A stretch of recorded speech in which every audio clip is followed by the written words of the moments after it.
The Chicago winter that killed Evelyn Hart's father didn't have the decency to be dramatic about it. No sudden tragedy, no opera-worthy final words, just 3 months of watching Thomas Hart shrink inside his own clothes while creditors knocked harder each week, their voices getting meaner through the door, until one February morning he simply didn't wake up. The doctor said heart failure. Evelyn knew better. Her father had died of shame, buried under debts he'd spent 20 years accumulating while pretending the Hart family still mattered in a city that had long since forgotten them. She was 23 years old, standing in a dress she'd already pawned and bought back twice, watching strangers auction off every piece of furniture her mother had picked out before the consumption took her 6 years earlier. The house on Webster Avenue, the one her father swore would always be theirs, sold for less than he owed on it. By March, Evelyn Hart owned a worn leather suitcase, $43, her father's revolver, and a piece of paper that promised her a position keeping books at a cattle ranch in Wyoming Territory. The letter had arrived 4 months earlier, shortly after she'd sent inquiries to every business advertisement she could find in the Western Territories. Most hadn't bothered responding. This one had been brief, almost curt. Black Hollow Ranch requires bookkeeper. Room and board provided. Salary $30 monthly. Report to Sweetwater Station before May. Hayes. No first name, no excessive pleasantries, just an offer and an expectation. Her father had forbidden her from even considering it. Hart women don't run off to live among cowboys and savages, he'd said, as if the Hart name still carried weight anywhere beyond his own delusions. Now Thomas Hart was 6 feet under in a pauper's section of Graceland Cemetery, and Evelyn was standing on a train platform with a one-way ticket west. The journey took 6 days by rail, Chicago to Omaha, Omaha to Cheyenne, then a smaller line that rattled north through country that got emptier with each passing mile. The other passengers changed as they traveled. Well-dressed merchants gave way to rough miners, then soldiers, then men who didn't offer any explanation for why they were heading into territory where civilization thinned out like butter scraped over too much bread. One of them, a man with tobacco-stained teeth and hands that kept drifting toward Evelyn whenever the train swayed, had tried talking to her outside Cheyenne. Heading to Sweetwater alone? His smile didn't reach his eyes. That's ambitious for a lady. I can manage. Evelyn had learned in Chicago that men like this respected cold efficiency more than polite deflection. You carrying anything valuable? Her hand had moved to her handbag, where the revolver sat loaded. Nothing worth dying over. He'd laughed, but he'd also moved to a different car. Sweetwater Station wasn't really a town, just a collection of wooden buildings clustered around the rail line like they were afraid of the emptiness beyond. The stagecoach office sat between a trading post and a saloon, both establishments looking like a strong wind might reconsider their existence. Evelyn had arranged for passage to Black Hollow Ranch through a service that promised reliable transportation to outlying properties. The man running it, a weathered individual named Pritchard, looked her up and down with the expression of someone calculating odds he didn't like. "You sure about Black Hollow?" he'd asked. "That's 2 days northwest, rough country. Hayes don't usually send for women. I have a letter of employment. Can I see it?" She'd shown him. He'd frowned. "This got Hayes's signature?" "It says Hayes right there." "Says the name, don't mean Coulter Hayes wrote it." Pritchard had handed it back. "Look, miss, I run an honest operation, but I can't guarantee what you're riding into. Black Hollow's the biggest ranch in the territory, and Coulter Hayes runs it like a kingdom. He's fair if you work hard and don't cross him, but he ain't known for tolerance of mistakes." "I don't intend to make mistakes." "Nobody does." Pritchard had sighed. "Stage leaves dawn tomorrow. $50 for passage, another $20 if you want an armed escort."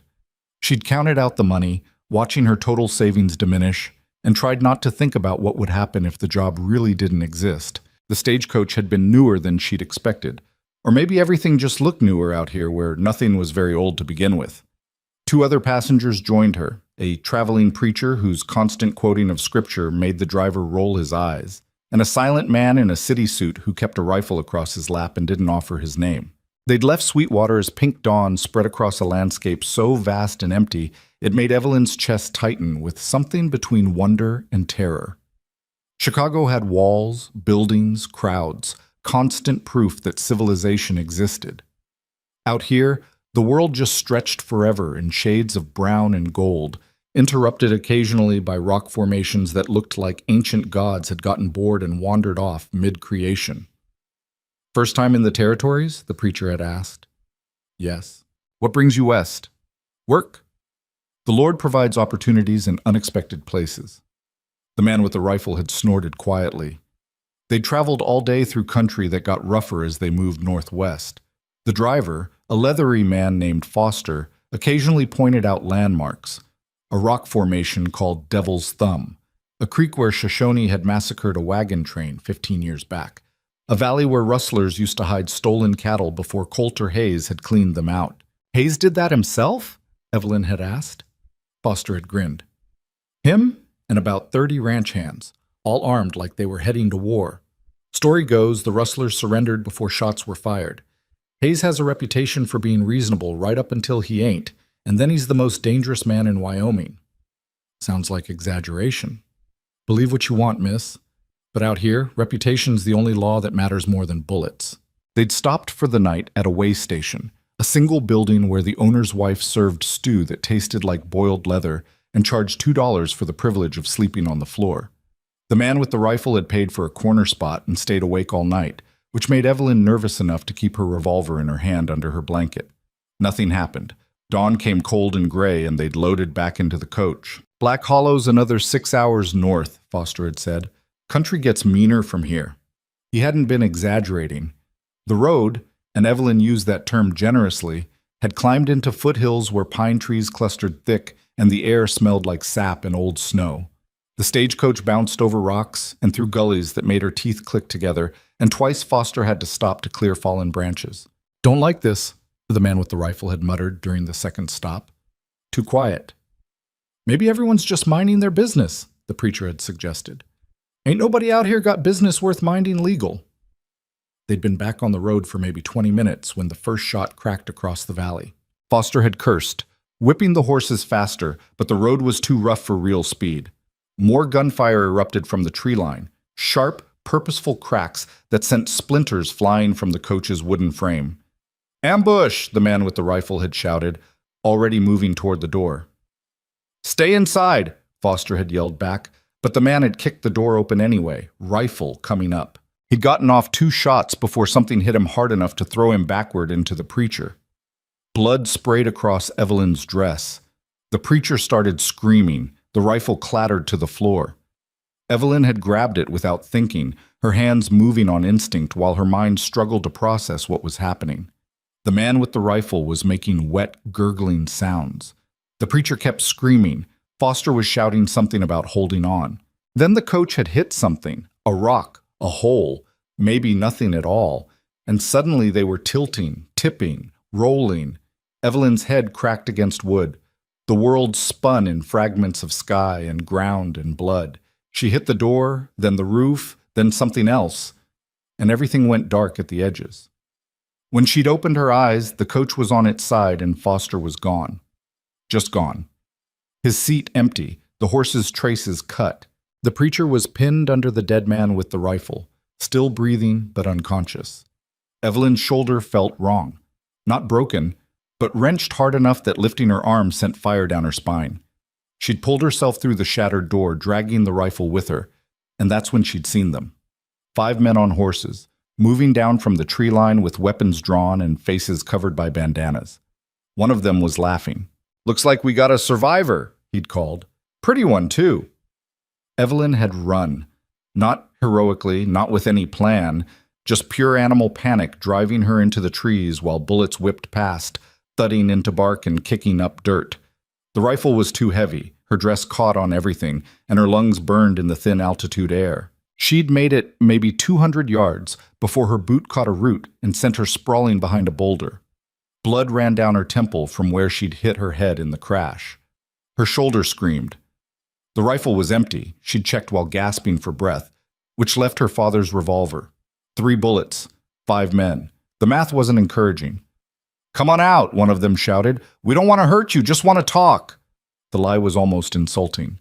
Evelyn checked the revolver cylinder with shaking hands. 3 rounds, just like she'd thought. She'd fired it exactly twice in her life, Both times at bottles in her father's friend's yard, and she'd missed both times. Hoofbeats circled closer. Rocks crunched under boots. They weren't in a hurry. Why would they be? She was one woman alone in the middle of nowhere with a gun she probably couldn't shoot straight. Last chance, darling. Another voice, younger, eager. We can make this easy or hard. Evelyn pressed her back against the stone and tried to remember how to breathe. This was how she was going to die. Not in Chicago, surrounded by familiar streets, but in Wyoming territory behind a rock, killed by men whose names she'd never know for reasons that didn't matter. Her father's voice echoed in her memory. Heart women don't run off to live among cowboys and savages. Should have listened, she whispered. Then the valley exploded with sound. Not gunfire, something deeper, heavier. Thunder without clouds. The ground itself seemed to shake, and the outlaws started shouting in confusion. Evelyn risked looking around the boulder, and her breath caught. Horses. Not 5, but dozens, pouring down from the ridge like a flood of muscle and fury. The riders wore no uniforms, carried no flags, but they moved with military precision, a wedge formation aimed straight at the outlaws like a spear. And at the front, on a black horse that moved like smoke made solid, rode a man who looked like he'd been carved from the same stone as the mountains. He was tall. Even sitting astride, he looked tall, with shoulders that filled a dark coat and a hat pulled low over eyes that Evelyn couldn't see clearly, but somehow felt watching everything. He held a rifle in one hand with the casual familiarity of someone who'd been born with it, and as he closed the distance to the outlaws, he never slowed. The outlaws scattered, or tried to.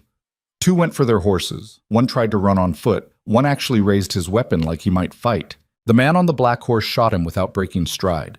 No hesitation, no warning, just one fluid motion. Rifle up, crack of gunpowder, man falling. And then he was past, his riders fanning out to cut off the other's escape. It was over in less than 2 minutes. The outlaws who weren't dead or wounded were on their knees with hands raised, surrounded by armed ranch hands who looked disappointed they hadn't gotten to shoot anyone. The man on the black horse dismounted with the economical grace of someone who spent more time in a saddle than on his feet, handed his rifle to one of his men, and walked toward Evelyn's boulder. She realized she was still pointing her revolver at him and lowered it quickly. He stopped 10 feet away and pushed his hat back just enough that she could see his face properly for the first time. Coulter Hayes wasn't handsome in any conventional sense. His face was too hard for that, carved by weather and circumstance into something more intimidating than attractive. Maybe 35, maybe older. The frontier-aged people in ways that made guessing difficult.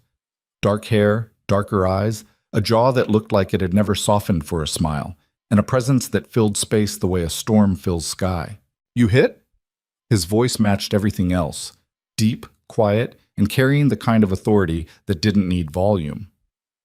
Evelyn tried to stand, and her legs disagreed with the plan. She sat back down hard. I don't think so. The coach crashed. There were other passengers. Dead.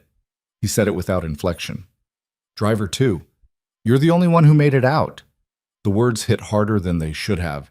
She'd known, of course she'd known, but hearing it confirmed made her stomach twist. How did you... Heard shots. We were moving cattle through the valley. Hayes glanced at the outlaws, then back at her.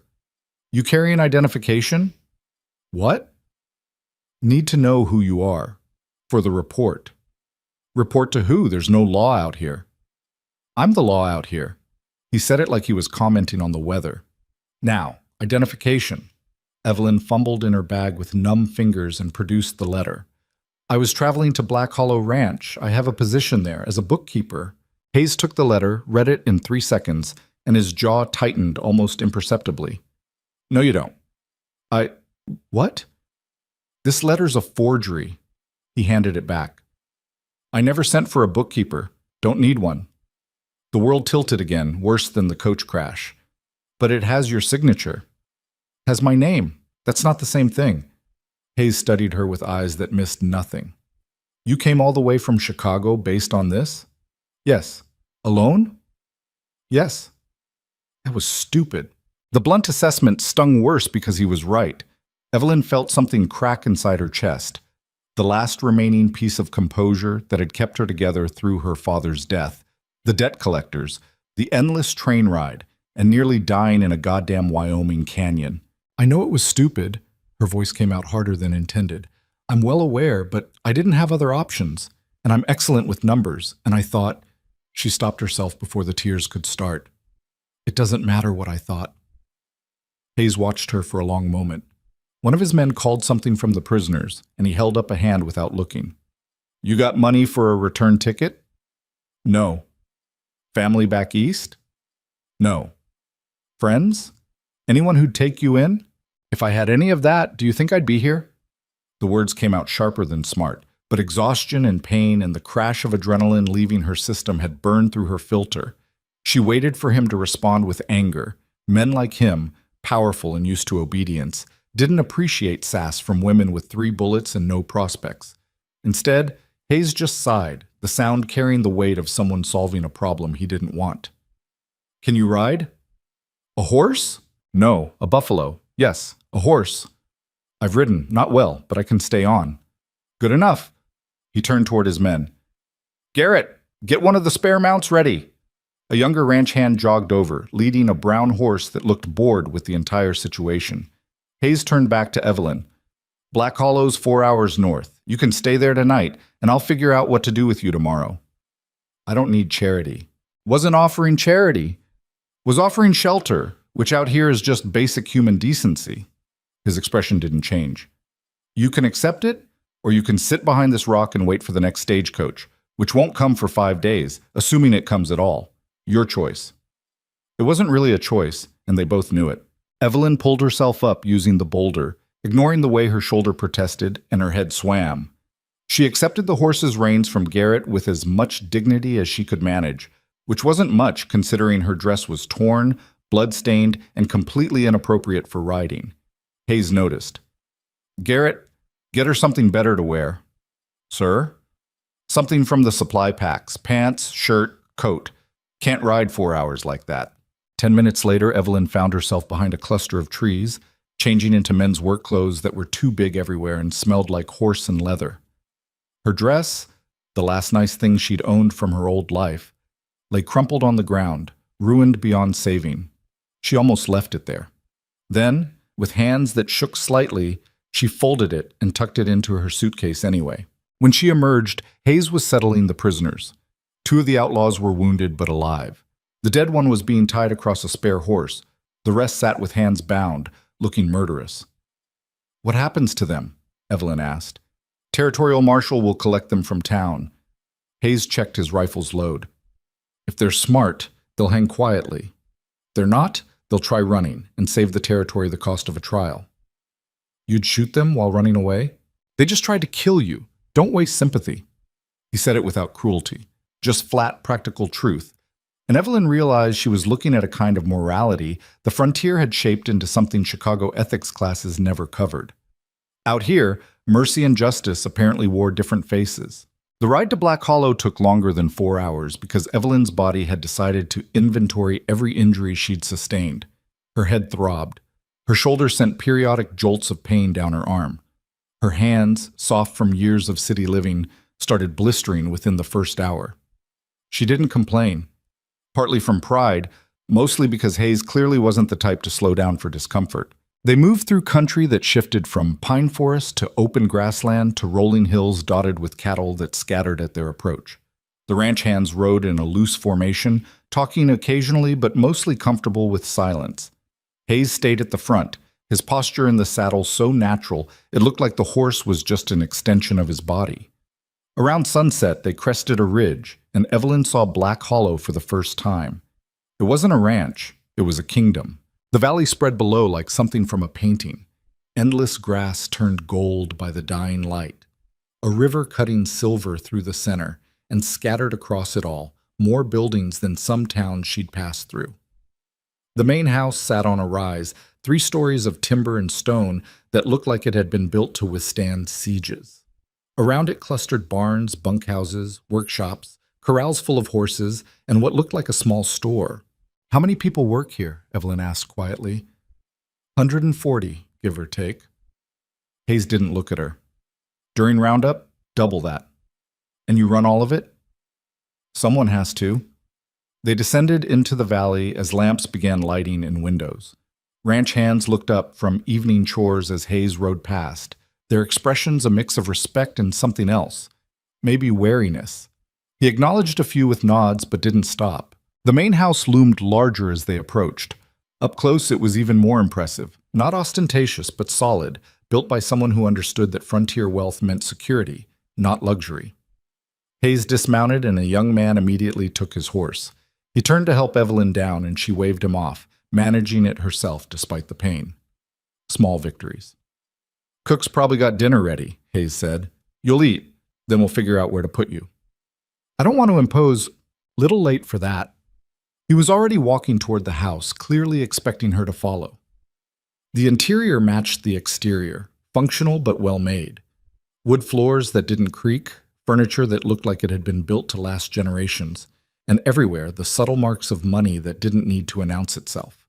No fancy paintings or decorative nonsense, just quality in every beam and board. A woman in her 50s appeared from what smelled like the kitchen, wiping her hands on an apron. She took one look at Evelyn and her expression shifted to concerned efficiency.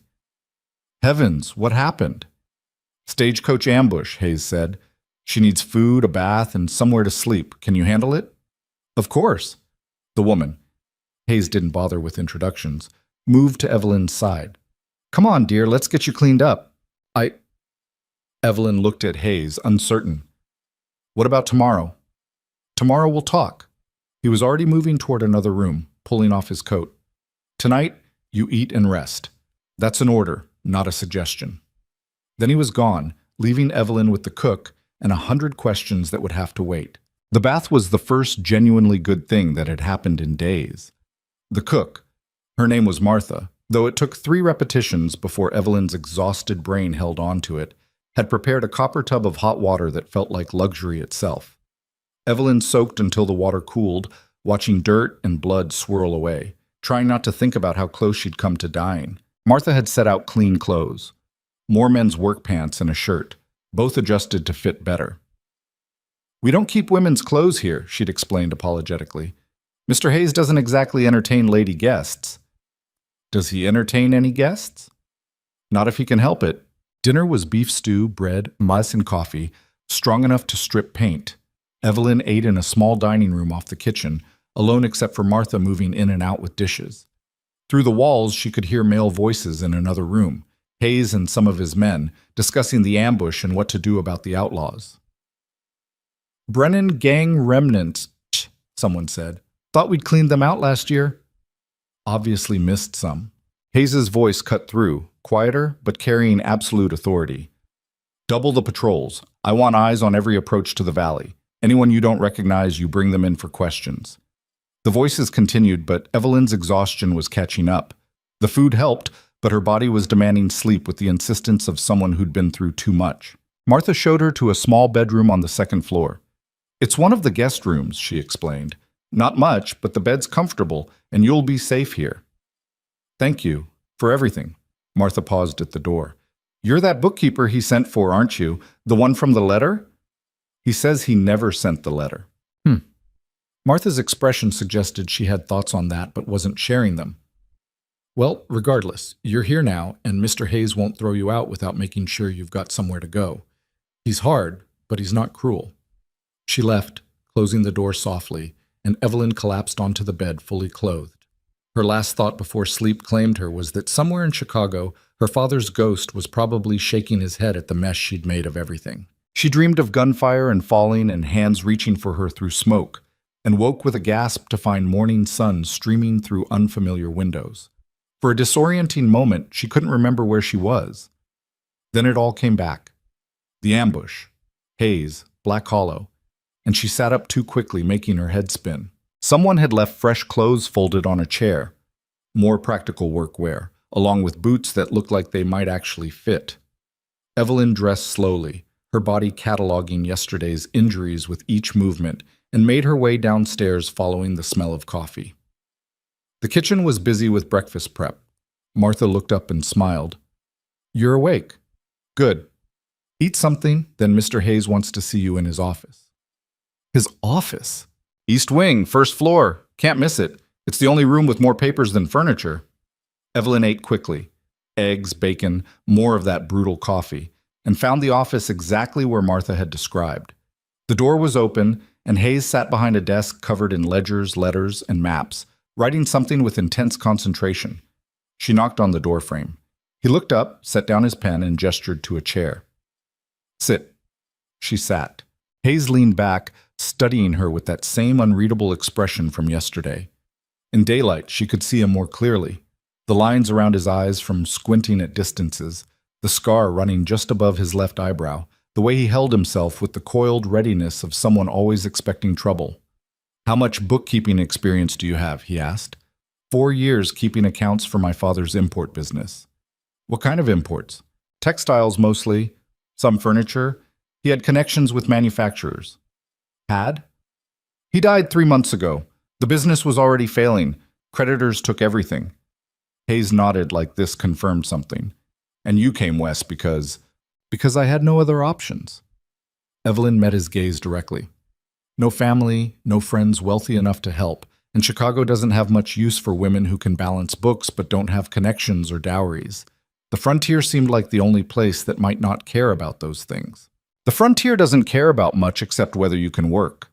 He tapped a finger on his desk. "Here's the situation. Someone sent you that letter pretending to be me. I don't know who or why, but I intend to find out. That's not your problem. It feels like my problem considering I'm homeless because of it." "Fair, but right now I've got a bigger issue." He pulled over one of the ledgers and turned it around so she could see. "Take a look at that." Evelyn studied the pages. They were account records, but organized so poorly it made her teeth hurt. Income and expenses mixed together, dates out of sequence, arithmetic errors in at least 3 places she could see in 30 seconds. "This is a disaster," she said before she could stop herself. "That's the polite version. My previous bookkeeper was my uncle's son. He was loyal and honest, which I valued. He was also barely literate and couldn't add." Hayes closed the ledger. "He retired 6 months ago, and I've been handling the books myself when I can, which isn't often enough. You need someone to clean this up. I need someone to rebuild the entire system from scratch." He leaned forward. "Here's what I'm offering. You stay, you fix my books, you keep them fixed. Room, board, and $40 a month. That's 10 more than that fake letter promised." Evelyn's heart jumped, but she kept her expression neutral. "For how long?" "Long as you want the job and don't give me reason to fire you. Could be 6 months, could be 6 years. And if I say no, then tomorrow I give you a horse, supplies, and enough money to get you to the nearest town with train service. Your choice, but..." He held up a hand before she could respond. "Before you decide, understand something. This ranch is the biggest operation in the territory. That makes it a target. What happened yesterday with the ambush? That happens. Not often, but it happens. Working here means accepting that danger comes with the territory. You're trying to scare me off. I'm trying to be honest. You seem like someone who appreciates honesty." Evelyn looked at the ledger again, then at Hayes, then out the window at the vast valley beyond.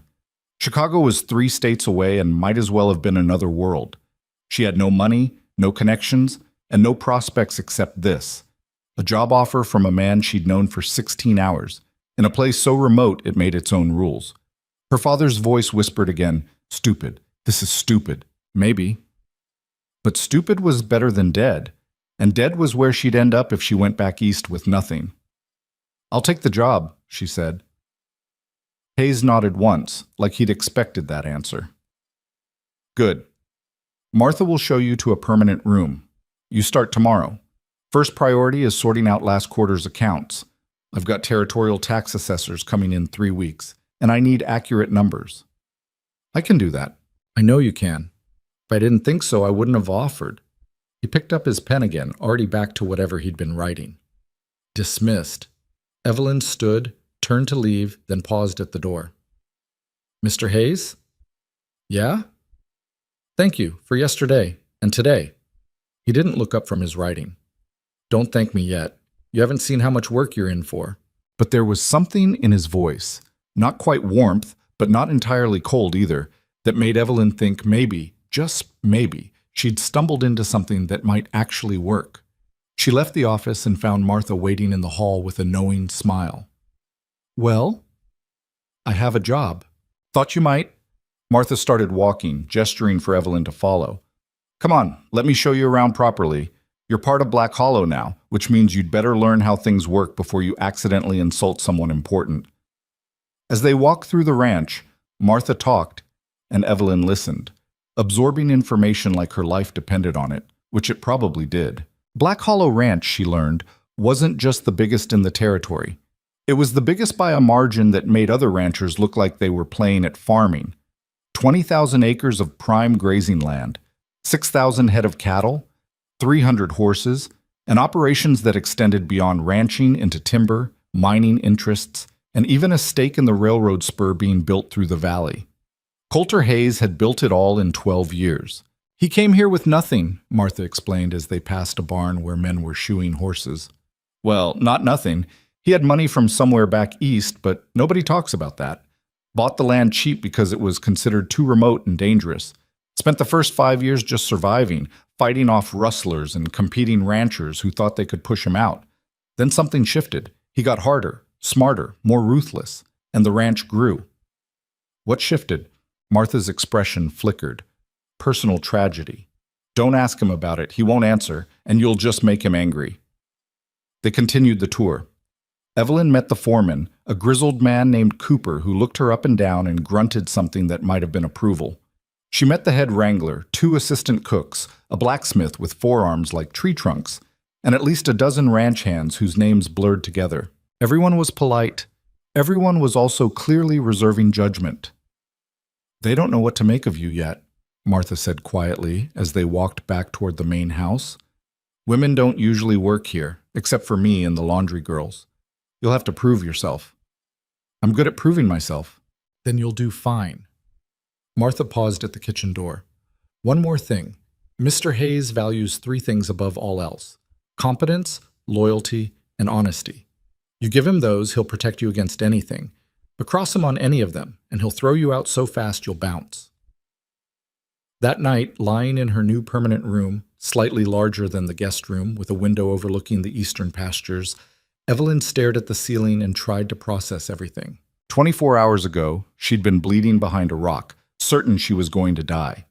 Now she had a job, a roof, and a salary that was more than her father had paid her for years of work, all because a man she barely knew had decided she was worth taking a chance on.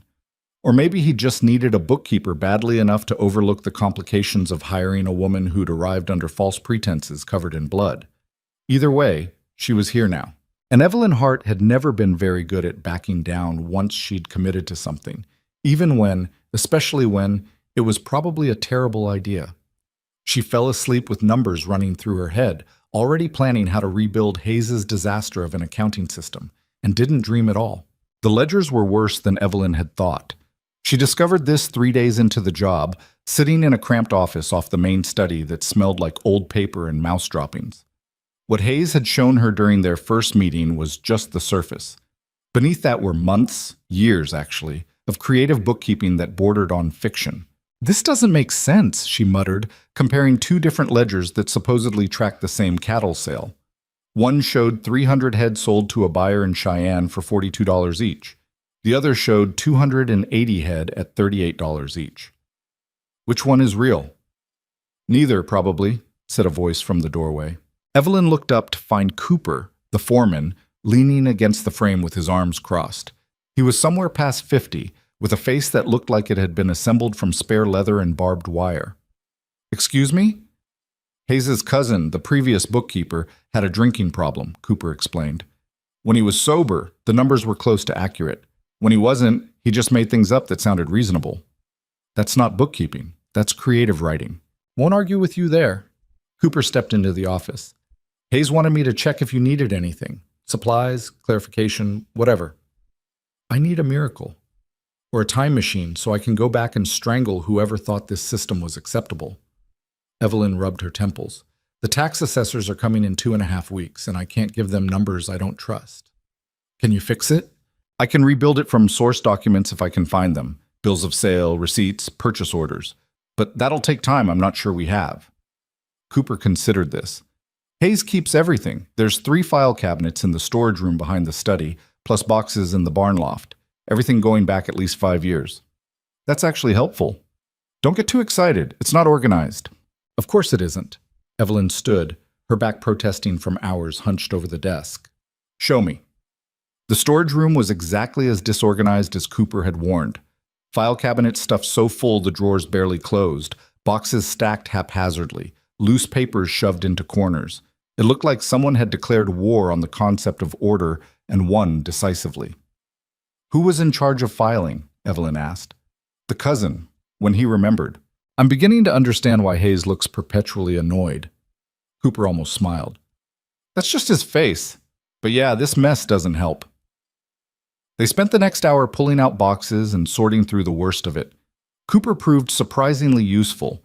He'd been with Hayes since the beginning and remembered most major transactions, which helped Evelyn separate important documents from outdated feed bills and random correspondence. This sale here, Cooper said, pointing to a crumpled receipt. That was the big one to the military contractor, 1,500 head. Hayes negotiated for weeks to get that price. Evelyn made a note. The ledger shows it as 1,200 head. Then the ledger's wrong. I was there when we counted them onto the trains. By the time Martha called them for lunch, Evelyn had assembled enough source documents to start rebuilding at least the last 6 months of accounts. It was progress, but barely. Hayes appeared at dinner that evening, the first time she'd seen him in 3 days. He'd been out on the range dealing with some issue involving broken fences and possibly rustlers, according to the ranch hand gossip Evelyn had overheard. Cooper says you're drowning in paperwork, Hayes said without preamble, loading his plate with steak and potatoes. They were eating in the main dining room, a space large enough to seat 20, but currently occupied by just Evelyn, Hayes, Cooper, and a ranch hand named Thomas, who served as Hayes' second-in-command. Martha had insisted on the formality, though Evelyn suspected it was really just because the kitchen table wasn't big enough. I'm making progress, Evelyn said carefully. But your cousin's record-keeping was creative. That's diplomatic. I'm trying to be professional. Don't bother on my account. He was a drunk and a terrible bookkeeper. I only kept him because my uncle asked me to, and I owed my uncle. Hayes cut into his steak with more force than necessary. But he's gone now, and I need accurate numbers. Can you deliver them? Yes, but not in 2.5 weeks unless you want me to guess on about 40% of the transactions. I don't pay you to guess. Then I need more time. Hayes chewed, thinking. The assessors can be delayed. I'll send word we had a personnel change and need to reschedule. That buy you enough time? Give me 6 weeks and I'll have everything reconciled and organized. 4 weeks. 5 and I'll build you a new system that won't fall apart the next time someone incompetent touches it. Hayes almost smiled. Almost. 5 weeks? Done. Across the table, Cooper and Thomas exchanged glances. Evelyn got the sense she'd just passed some kind of test she hadn't known she was taking. The work consumed her. Evelyn fell into a routine.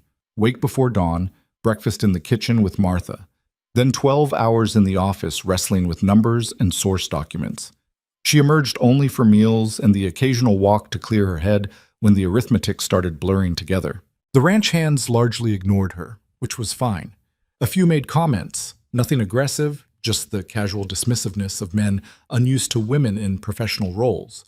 But Cooper shut that down fast. She's fixing the mess that nearly got us audited into bankruptcy last year. He'd snapped at one hand who'd made a joke about Hayes hiring a secretary. Show some respect or find work elsewhere. That had been the end of it. Hayes himself remained distant. He was running a massive operation and had better things to do than check on his bookkeeper. But occasionally, late at night when Evelyn was still working by lamplight, he'd appear in the doorway. You're going to ruin your eyes, he'd say. I'm behind schedule. You're ahead of where anyone else would be. Then he'd disappear again, and Evelyn would sit there feeling strangely unsettled by the brief interaction. 3 weeks into the job, she discovered the first major discrepancy. It was hidden in a series of supply purchases from a vendor in Sweetwater, a merchant named Dalton, who apparently provided everything from nails to flour to lamp oil. The invoices looked legitimate, and the amounts weren't suspicious individually. But when Evelyn cross-referenced them against the delivery logs Cooper had helped her find, nothing matched. The invoices showed $500 worth of supplies delivered in January.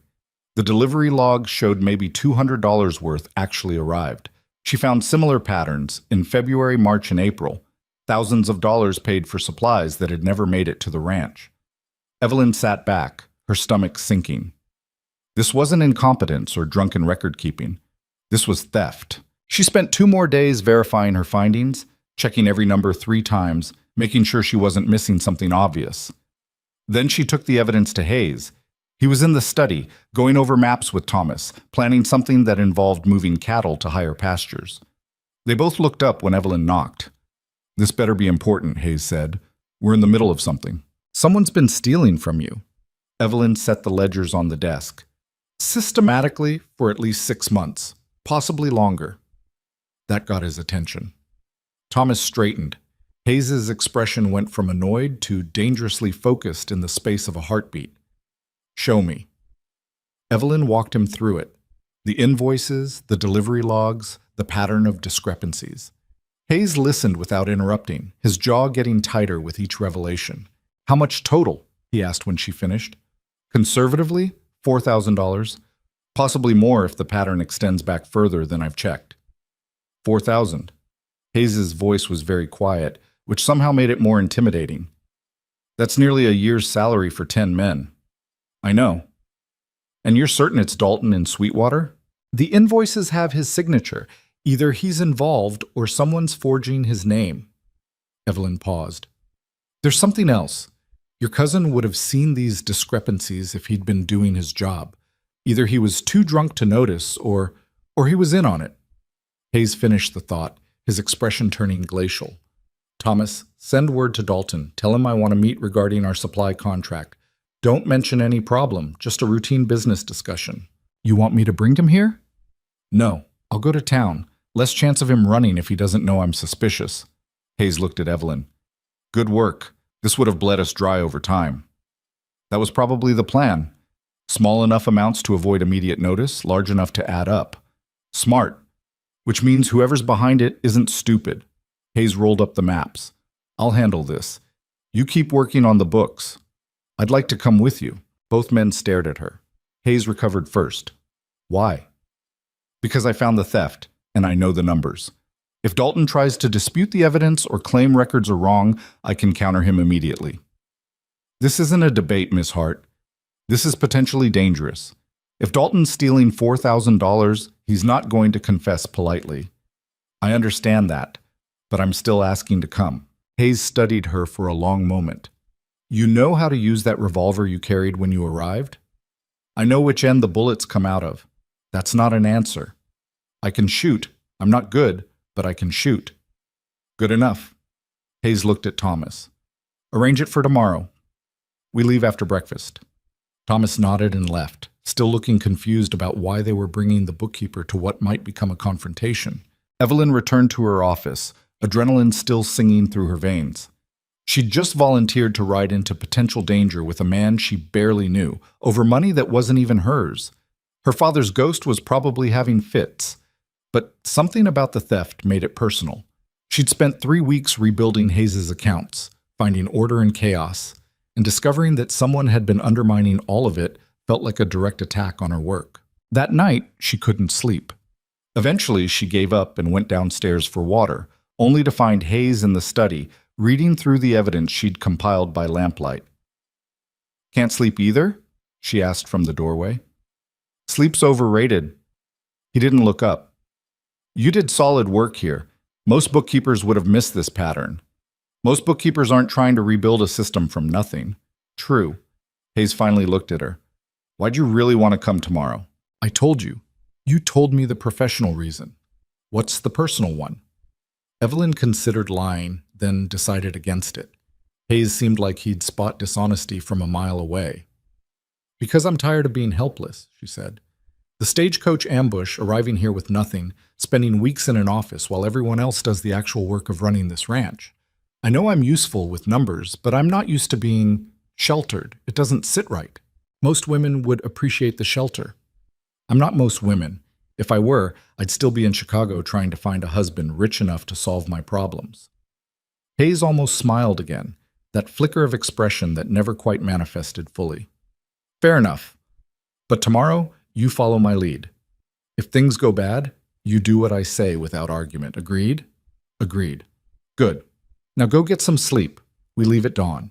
Sweetwater looked different in daylight, less bleak, but not by much. The town consisted of one main street lined with false front buildings that optimistically suggested more prosperity than actually existed. Maybe 300 people lived here, serving as a supply hub for the ranches scattered across the territory. They rode in with 4 ranch hands as escort. Hayes had wanted more, but Evelyn had overheard Cooper arguing that showing up with an army would spook Dalton into running. Just enough to make the point, Cooper had said. Not enough to start a war. Dalton's store occupied a corner lot, 2 stories with living quarters above and a storefront below. Through the windows, Evelyn could see shelves stocked with everything from tools to fabric to whiskey. Hayes dismounted and tied his horse. Thomas, you and the boys wait out here. Anyone tries to leave through the back, stop them. He looked at Evelyn. Ready? She nodded, not trusting her voice. Inside, the store smelled like sawdust and tobacco. A clerk looked up from behind the counter, his expression shifting from welcoming to wary when he recognized Hayes. Mr. Hayes, didn't expect to see you in town. Is Dalton available? He's in the office. I know where it is. Hayes walked past the counter without waiting for permission. Evelyn followed, acutely aware of the revolver's weight at her hip. The office was cramped, dominated by a desk covered in papers and a man who looked up with a smile that didn't reach his eyes. Dalton was maybe 40, running to fat, with the kind of face that probably looked trustworthy to people who didn't look too closely. Coulter, this is a surprise. If you'd sent word ahead, I would have... We need to discuss some discrepancies in our accounts, Hayes said, his tone conversational but carrying an edge that made Dalton's smile falter. Discrepancies? Miss Hart, would you explain? Evelyn stepped forward, pulling out the documents she'd brought. For the past 6 months, your invoices show supplies delivered to Black Hollow Ranch totaling over $4,000. However, our delivery logs show we received less than half that amount. The color drained from Dalton's face. There must be some mistake. There's no mistake, Hayes interrupted. I've verified the records personally. Either you've been sending invoices for supplies you never delivered, or someone's been intercepting shipments. Which is it? I would never... This is... Dalton stammered, his eyes darting between Hayes and the door. Don't run, Hayes said quietly. You won't make it out of town. I didn't steal from you, I swear. Then who did? Dalton's mouth opened and closed. Sweat beaded on his forehead. If I tell you, he'll kill me. If you don't tell me, I'll let the territorial marshal handle it, and they'll hang you for theft. Hayes leaned on the desk. Your choice. Quick death from whoever you're protecting, or slow death from a rope. Or you tell me everything right now, and maybe I'm feeling merciful.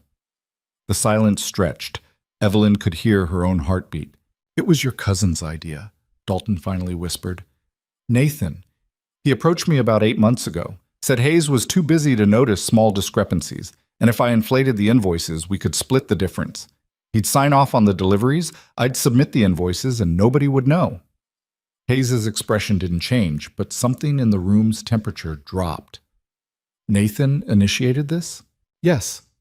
I swear. I didn't want to do it, but he said you'd never find out because you trusted him to handle the books. Where's Nathan now? I don't know. He left town 3 weeks ago, said he was heading to Denver. Hayes straightened slowly. Here's what's going to happen. You're going to return every dollar you stole plus 20% interest. You have 2 weeks. I don't have that much. Then sell something. Your store, your house, your grandmother's silver. I don't care. 2 weeks or I file charges. Hayes turned toward the door. And Dalton, if I find out you warned Nathan or tried to contact him, I'll come back and we won't be having a conversation. They left Dalton sweating in his office and walked back onto the street. The ranch hands looked up expectantly. It's handled, Hayes said, mounting his horse. Let's go home. They were halfway back to Black Hollow before Hayes spoke again. I should have seen it. You couldn't have known, Evelyn said. He was family. I gave him a job because my uncle asked me to, and I trusted him because... Hayes stopped himself. Doesn't matter, I was stupid. You were loyal, that's different. Is it? Because from where I'm sitting, it looks like loyalty cost me $4,000 and almost got my ranch audited into the ground. Evelyn didn't have a good answer for that. They rode in silence until the valley came into view. Thank you, Hayes said finally, for finding it and for pushing to come today.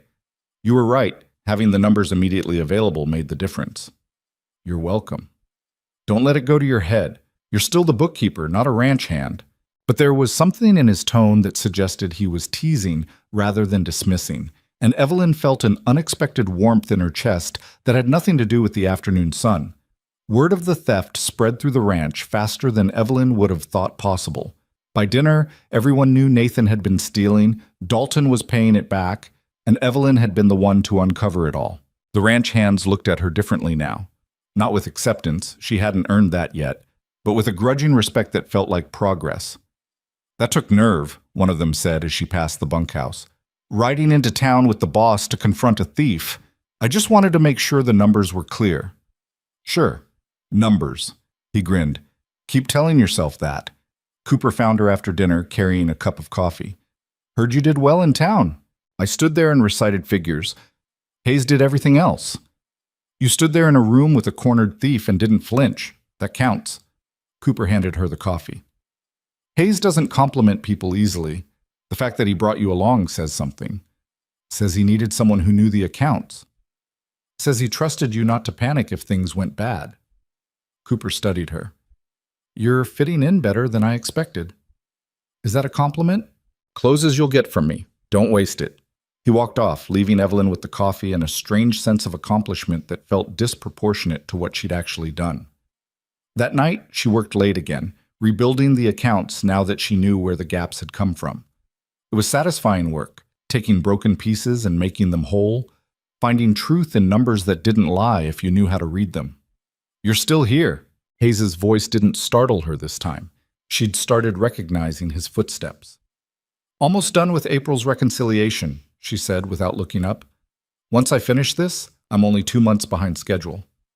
That's ahead of schedule, considering you're also rebuilding everything from scratch.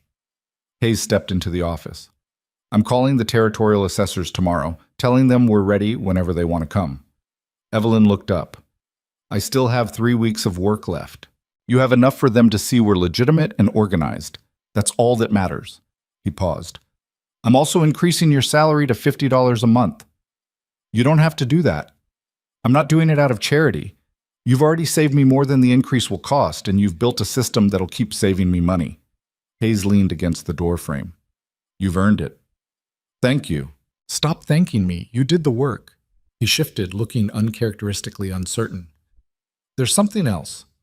The town's having a founders celebration next month. Whole territory shows up. Ranchers, merchants, families. It's political theater mostly, but attendance is expected. Okay. I need to go. And I need to bring someone. Oh. Evelyn felt her stomach flip oddly. You want me to help you find someone appropriate? No, I'm asking if you'll come with me. The office was very quiet suddenly. Evelyn set down her pen. As your bookkeeper. As my guest. Hayes met her eyes directly. People are already talking, you living at the ranch, riding into town with me. If I show up alone to the celebration, the gossip gets worse. If I show up with you, at least I'm controlling the narrative. That's very pragmatic. I'm a pragmatic man. And if I say no, then I go alone and deal with the gossip. Your choice. Evelyn considered. Part of her, the part that sounded like her father, screamed that this was dangerous territory. Attending a social event as Hayes's guest would cement her reputation as something more than just an employee, true or not. But another part of her, the part that had come west with nothing, and survived an ambush and rebuilt a ranch's accounts from chaos, didn't particularly care what people thought. I'll go, she said, but I'll need something to wear. I can't show up in work pants. Tell Martha what you need. She'll arrange it. Hayes straightened. The celebration's in 3 weeks. That gives you time to finish the books and not look exhausted. Thoughtful. Pragmatic, he corrected, but there was that almost smile again. After he left, Evelyn sat in the quiet office, staring at numbers that suddenly wouldn't quite focus. She'd just agreed to attend a social function with the most powerful man in the territory, and she had no idea what she'd just signed up for. But backing down now would be worse than whatever complications lay ahead. So she took a breath, picked up her pen, and went back to work. Because if she was going to complicate her life, she'd at least do it with the books properly balanced. The dress arrived on a Tuesday, delivered by a dressmaker from Sweetwater who looked simultaneously terrified and thrilled to be visiting Black Hollow Ranch.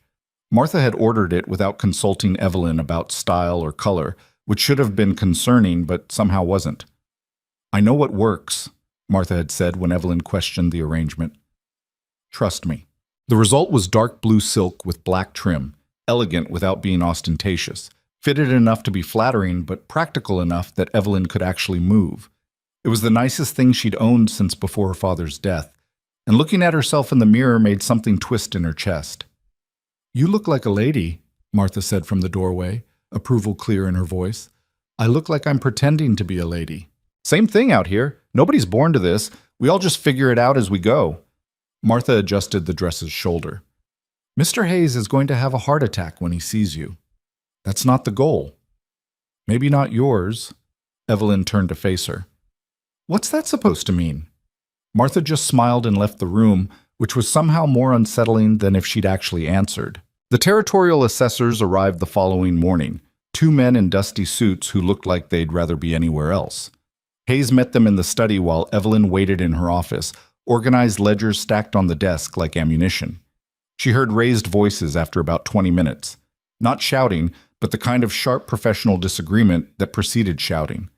Then Hayes appeared in her doorway. "They want to see you." "Is that normal?" "No. But they're questioning some of the reconstruction, and I told them they could verify with the person who did the work." His expression was carefully neutral. "Don't let them intimidate you." "I won't." The assessors were both past 50, with the worn-down look of men who'd spent careers dealing with frontier bookkeeping that ranged from incompetent to actively fraudulent. The taller one, Garrison, studied Evelyn with undisguised skepticism. "You're the bookkeeper?" He made it sound like an accusation. "I am. And you rebuilt these accounts from scratch in," he checked his notes, "5 weeks? 6, actually. Mr. Hayes was generous with the deadline." "Generous." Garrison exchanged a glance with his colleague. "Miss Hart, we've been auditing ranches in this territory for 15 years. In that time, we've seen every kind of creative accounting imaginable. What we're looking at here is either legitimate reconstruction or very sophisticated fraud." "It's legitimate." "So you say. But the previous bookkeeper's records are a disaster, and suddenly everything's perfectly organized under your tenure?" The skepticism in his voice bordered on accusation. "That's convenient timing." Evelyn felt her temper spark. "The previous bookkeeper was a drunk who couldn't add. I spent 6 weeks cross-referencing every transaction against source documents because the ledgers were worthless. If you're suggesting I somehow fabricated thousands of pages of receipts, invoices, and delivery logs, I'd love to hear your theory on when I found the time." "Miss Hart," Hayes started, but she was already moving to the file cabinets. "Here." She pulled out a box of receipts. "Every cattle sale from January through March, organized by date and buyer. Here's the corresponding bank deposits.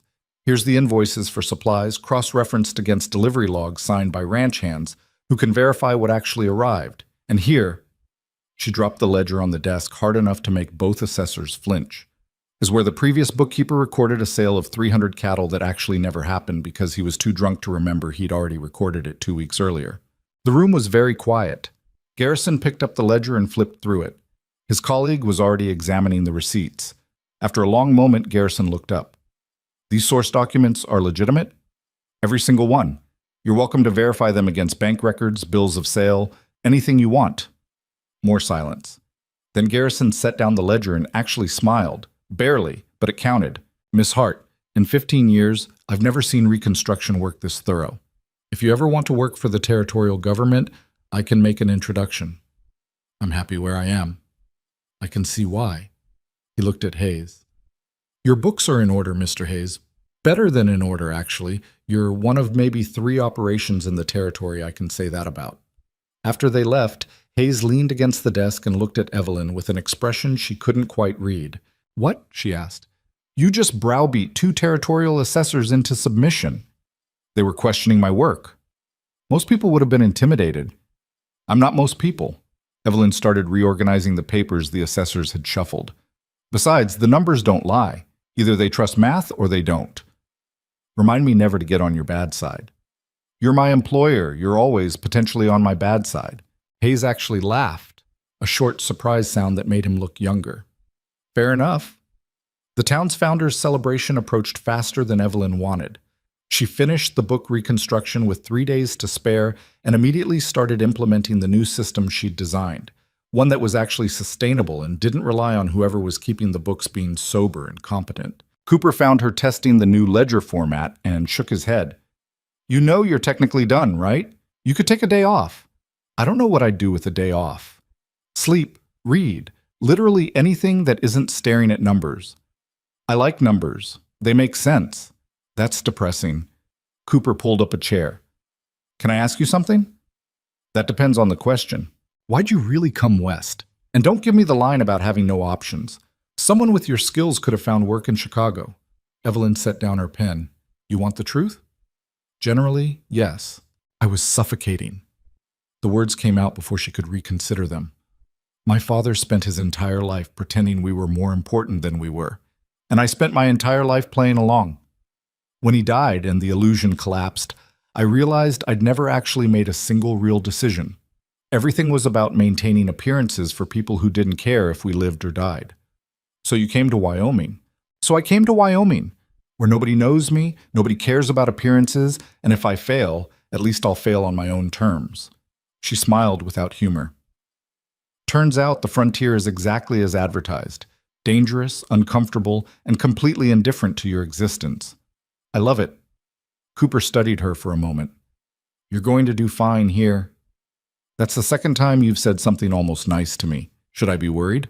Probably. I don't hand out compliments to people who won't last. He stood. Get some rest before the celebration. Hayes is going to parade you around like a prize, and you should at least look alive for it. He's not parading me anywhere. Keep telling yourself that. The morning of the celebration, Evelyn woke to find the entire ranch in organized chaos. Apparently half the hands were going into town, which meant the other half were doubling up on chores, which meant everyone was stressed and short-tempered. She stayed out of the way and worked on filing, trying not to think about the evening ahead. At 4, Martha appeared in her doorway. Time to get ready. It's 4 hours until we leave. And you need all 4, trust me.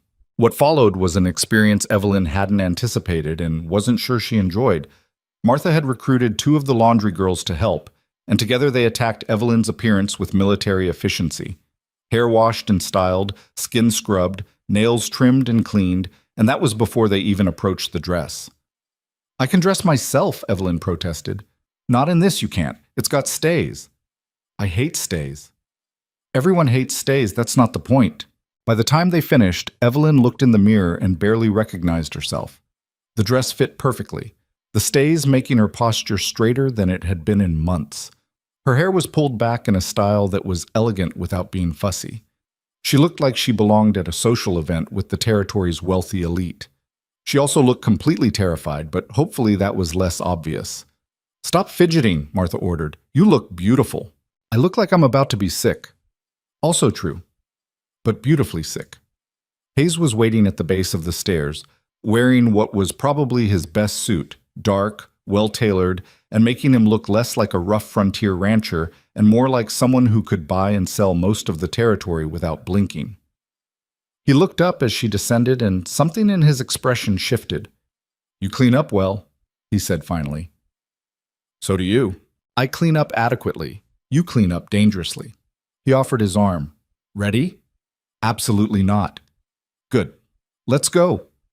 They took the carriage instead of horses, which felt absurdly formal, but made sense given Evelyn's dress. Thomas drove, with 2 armed ranch hands riding alongside as escort. Apparently even social events required security in Wyoming territory. Are you expecting trouble? Evelyn asked as they rolled down the valley road. Always expect trouble. That way you're prepared when it arrives. Hayes watched the landscape pass. The celebration attracts everyone, legitimate ranchers, merchants, politicians, and people who are only barely pretending to be legitimate, Tensions run high. Add alcohol, and things get interesting. Define interesting. Last year, two ranchers got into a fistfight over water rights. Year before that, someone tried to stab a territorial representative over mineral claims. He glanced at her. Stay close to me and you'll be fine. That's not particularly reassuring. Wasn't meant to be, just honest. The town had transformed for the celebration. Lanterns hung from every building, tables lined the main street, and a raised platform at the far end suggested there would be speeches and possibly music. People were already arriving, families in wagons, ranchers on horseback, merchants opening their stores for extended hours. Hayes's arrival drew immediate attention. People stopped talking mid-sentence to watch their carriage roll past. Evelyn felt dozens of eyes tracking their progress, and her stomach knotted tighter. They're staring, she muttered. They're always staring. Ignore them. Easy for you to say. You're not the scandalous woman living at the territory's most powerful ranch. True, I'm just the scandalous man who put her there. Hayes helped her down from the carriage. Might as well give them something to actually talk about.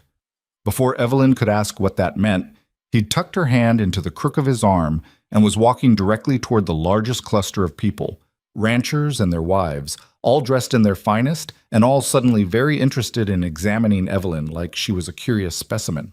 Coulter, one of the men said, his tone carefully neutral. Didn't expect to see you here.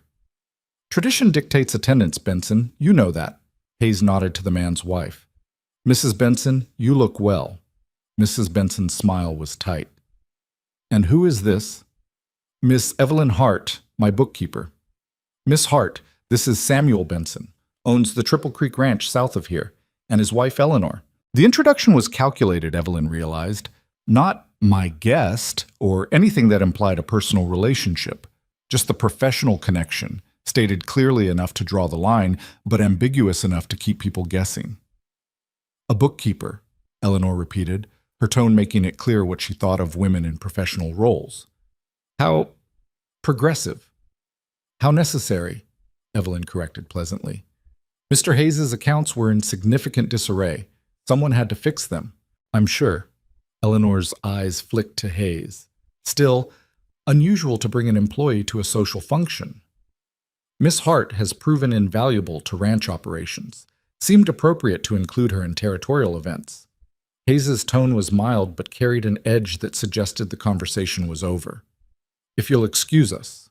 They moved through the crowd, repeating similar interactions with a dozen other ranchers and their families. Each introduction followed the same pattern. Initial surprise, thinly veiled judgment, Hayes stating the facts without elaboration, and then moving on before anyone could press too hard. You're enjoying this, Evelyn murmured after the seventh introduction. Watching people struggle to figure out how to react? Absolutely. You're terrible. I'm efficient. There's a difference. They'd made it halfway down the street when a man stepped directly into their path. He was younger than Hayes, maybe 30, with the kind of polished appearance that suggested money and city origins. His smile was friendly, but his eyes were calculating. Hayes, good to see you out among the common folk. Hayes's expression didn't change, but Evelyn felt his arm tense under her hand. Brennan. And who's this lovely creature? Not your wife, I'd wager. You're not the marrying type. Miss Evelyn Hart, Evelyn said before Hayes could respond. And you are? Marcus Brennan. My family owns several mining interests in the territory, plus the second largest ranch after Black Hollow. His eyes traveled over her in a way that made her skin crawl. What's a woman like you doing with a man like Hayes? Working. Revolutionary concept, I know. Brennan laughed. I like her. She's got spirit. He looked at Hayes. If you ever tire of frontier living, Miss Hart, my operation could use someone with your skills. I pay better, and the accommodations are far more comfortable. I'm satisfied where I am. For now. Brennan's smile widened. But the frontier teaches us that loyalties are negotiable. Remember that. He walked away before Hayes could respond, disappearing into the crowd. Who was that? Evelyn asked. Trouble. Hayes's jaw was tight. Marcus Brennan's father, Jacob, ran the Brennan gang 20 years ago. Rustlers, thieves, occasional murderers. The territorial government finally cleaned them out. But Marcus survived by distancing himself and building legitimate businesses. Or businesses that look legitimate. You don't trust him. I don't trust anyone who smiles that much. Means they're hiding something. They continued through the celebration, Hayes making the necessary political appearances while Evelyn played her role as the mysterious bookkeeper. The gossip was relentless. She could hear whispers following them, speculation about their relationship ranging from scandalous affair to calculated business arrangement. Around sunset, the speeches started. A territorial representative droned on about progress and civilization for 20 minutes before yielding the platform to a local minister who wanted to discuss moral values, which given the crowd seemed optimistic at best. Evelyn was contemplating how to gracefully escape when someone touched her arm. She turned to find a man about her age, dressed well but not ostentatiously, with an open, friendly face that seemed genuinely kind. "Miss Hart? I'm Daniel Pritchard. My father runs the stagecoach office in Sweetwater." "I remember. He arranged my passage to Black Hollow." "He mentioned you. Said you were either very brave or very crazy to take that ride alone." Daniel smiled. "Given how it turned out, maybe both." "Definitely both." Evelyn found herself smiling back. There was something refreshing about Daniel's straightforward manner after an evening of political maneuvering. "Are you in the stagecoach business as well?" "Unfortunately, though I'm trying to convince my father to expand into freight and mail services. The territory's growing. We should grow with it." They talked for several minutes, Daniel asking intelligent questions about her work and the challenges of frontier bookkeeping. He was easy to talk to, treating her like a professional rather than a curiosity, and Evelyn relaxed for the first time all evening. "Would you like to dance?" Daniel asked when the music started. "Fair warning, I'm terrible at it, but I promise not to step on your feet more than 3 times. "That's honest, at least." "Honesty's cheaper than buying new shoes." Evelyn laughed and was about to accept when a hand settled on her lower back. "Miss Hart's already committed this dance," Hayes said, his tone pleasant but carrying an undercurrent that made Daniel take a step back. "Of course. My apologies, Mr. Hayes." Daniel nodded politely and retreated into the crowd. Evelyn turned to face Hayes. "I hadn't committed anything." "You have now." He guided her toward the makeshift dance floor without waiting for agreement. "Unless you actually want to dance with Pritchard's son." "He seemed nice." "He is nice. Exactly the kind of nice that makes him wrong for you." "That's not your decision." Hayes pulled her into the proper dance position, closer than strictly necessary, his hand firm on her waist. "You're right. It's not. But I'm making it anyway." The music started before Evelyn could formulate a response. Hayes led with the same quiet competence he brought to everything, and she found herself following despite her irritation.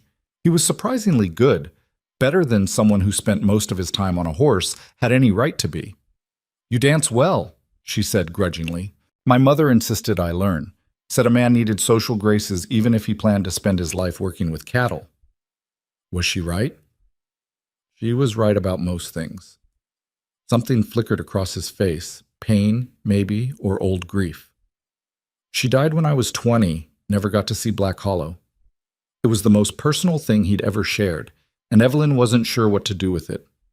"I'm sorry." "Don't be, it was a long time ago." Hayes turned them smoothly through the other dancers. "Your father, you never talk about him much." "There's not much to say. He was charming and useless and spent my entire childhood pretending we were important. When he died, I felt relieved, which makes me a terrible daughter." "Makes you honest. That's worth more than false grief." They danced in silence for a moment. Evelyn was acutely aware of how many people were watching them. The most powerful rancher in the territory dancing with his bookkeeper, both dressed like they belonged together, moving with an ease that suggested this wasn't their first time, which it was, but nobody else knew that. "This is going to make the gossip worse," she said quietly. "I know. People are going to assume we're—" She couldn't quite finish the sentence. "Let them assume." Hayes's expression was unreadable. "I stopped caring what people think about 15 years ago. Makes life simpler. Must be nice. It's practical. There's a difference." The song ended. Hayes released her but didn't step back immediately, and for a moment they stood close enough that Evelyn could see the exact shade of his eyes in the lantern light, darker than she'd thought, with flecks of gold near the iris. Then someone called Hayes's name, and the moment broke. The rest of the evening passed in a blur of introductions, political conversations, and carefully navigating the social minefield of frontier high society.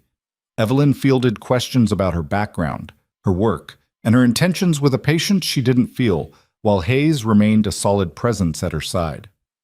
Daniel Pritchard appeared once more, asking if she'd like refreshments, and Hayes intercepted him with the territorial efficiency of someone defending property. "You're being ridiculous," Evelyn hissed after Daniel retreated again. "I'm being protective. Different thing. I don't need protection from polite conversation. You need protection from men who see a woman living at my ranch and think she's available for courting. Maybe I am available." Hayes's jaw tightened. "Are you?" The question hung between them, loaded with implications neither of them was prepared to address. Evelyn felt her heart rate pick up, and she cursed herself for letting the conversation go this direction. "That's not... I didn't mean..." She stopped, frustrated. "This is your fault for being overbearing." Noted. But Hayes's expression had shifted into something she couldn't read, and he was quiet for the rest of the evening.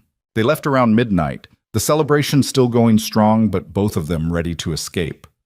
The ride back to Black Hollow was mostly silent, broken only by the sound of hoofbeats and the occasional comment from Thomas about the road conditions.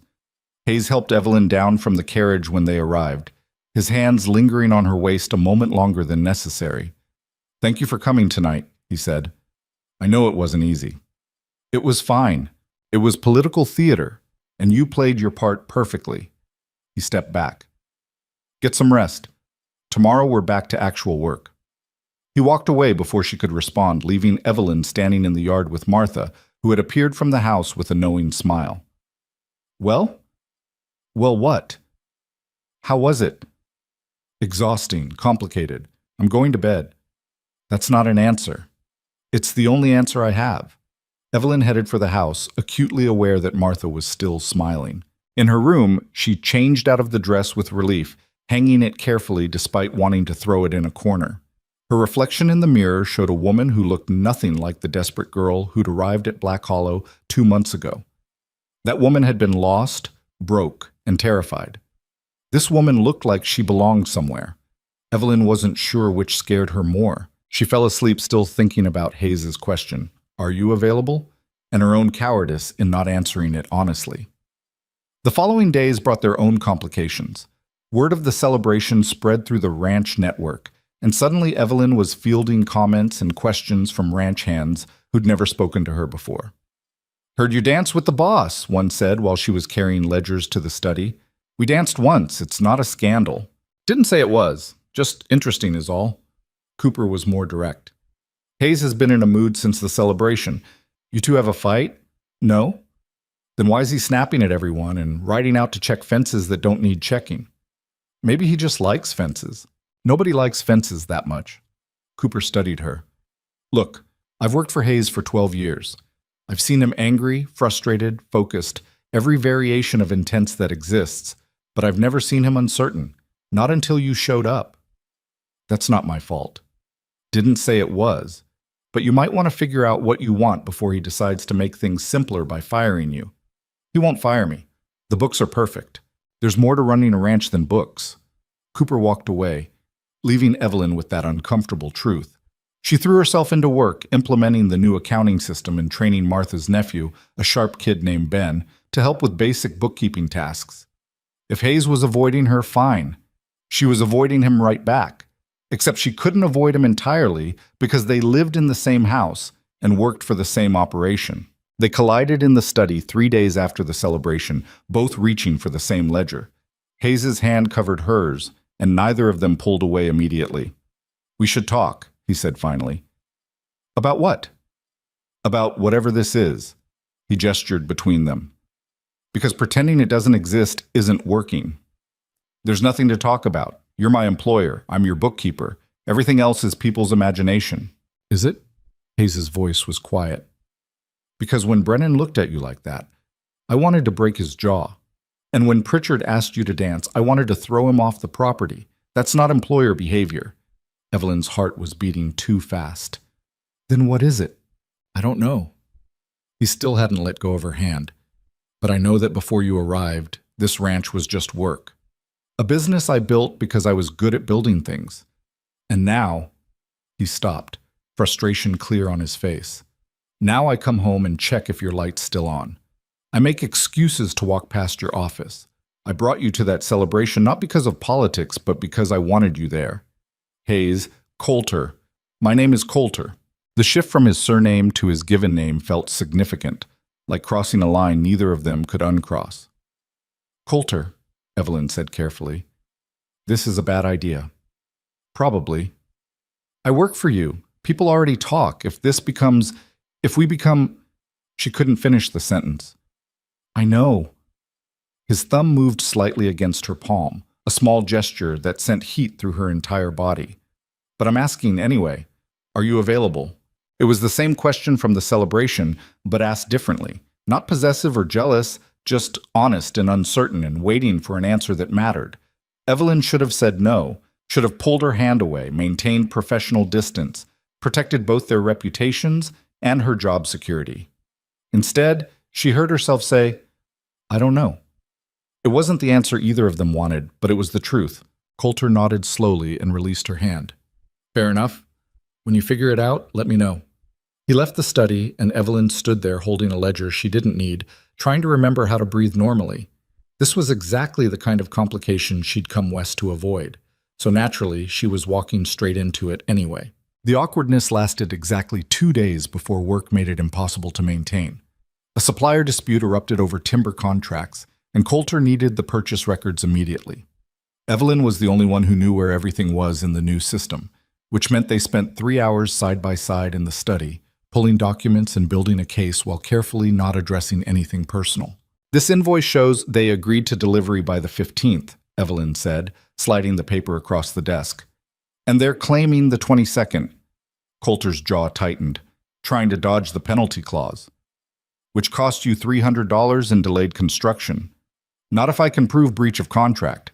He looked at her properly for the first time since their conversation. You're good at this. At reading contracts. At seeing where people are trying to cheat. He leaned back in his chair. Most bookkeepers just record numbers. You actually understand what they mean. Numbers tell stories if you know how to listen. Evelyn found another document. Here, this shows they made the same promise to another buyer and missed that deadline too. Pattern of behavior. Perfect. Coulter gathered the papers. I'm writing to their mill tomorrow to settle this. You should come. Why? Because if they try to dispute the documentation, I need you there to explain it. He paused. Also because you're better at this than I am, and I'm not too proud to admit it. It was the closest thing to a compliment wrapped in a professional request, and Evelyn found herself agreeing before she'd fully thought it through. They left at dawn with Thomas and 2 ranch hands, riding through country that was starting to show the first hints of approaching autumn. The aspen leaves were turning gold in the high valleys, and the morning air had a bite that promised winter wasn't far behind. The mill sat 3 hours northwest, operated by a man named Garrett, who ran a legitimate business except when he thought he could get away with cutting corners. Coulter had dealt with him before, apparently, and the relationship was professional but not friendly.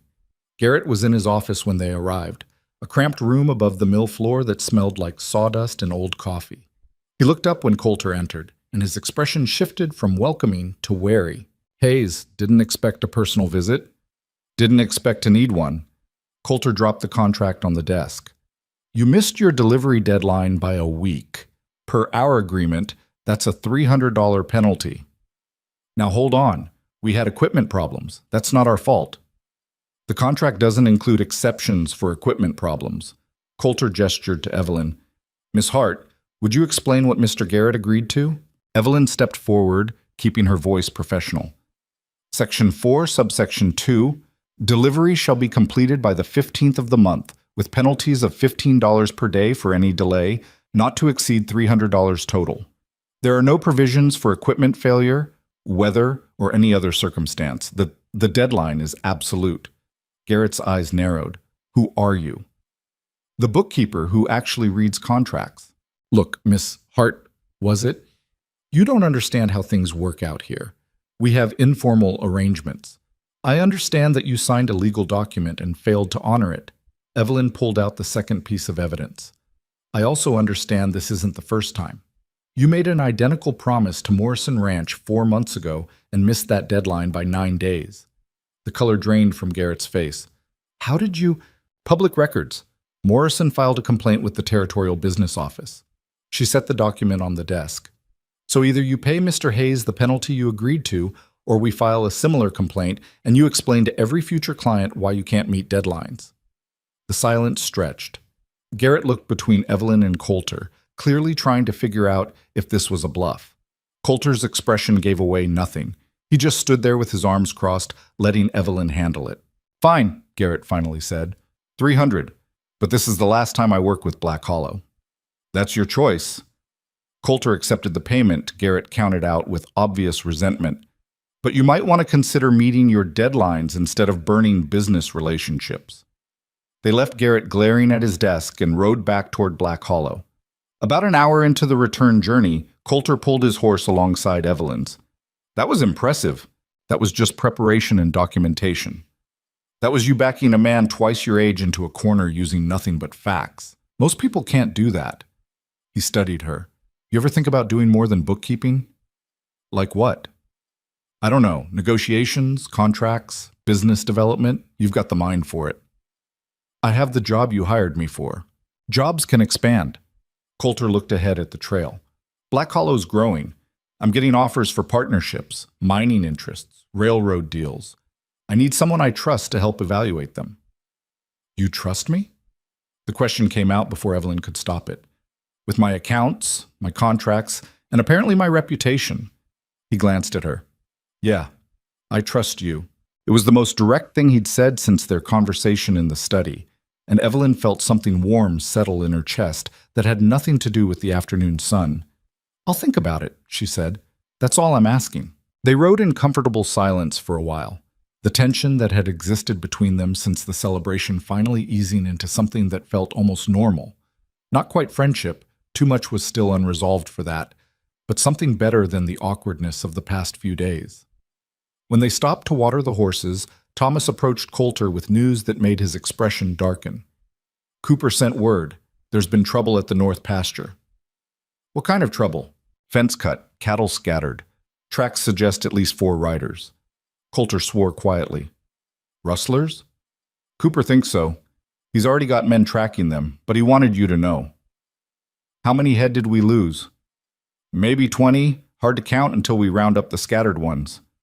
20 head was several $1,000s worth of cattle, and from Coulter's expression, it wasn't just about the money. It was about someone thinking they could steal from Black Hollow and get away with it. Tell Cooper I want whoever did this found, Coulter said, his voice carrying the kind of cold authority that made even Thomas look nervous. And when we find them, we're not asking polite questions.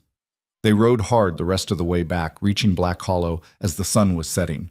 Cooper was waiting with a grim expression and 3 ranch hands who looked like they'd spent the day tracking through rough country.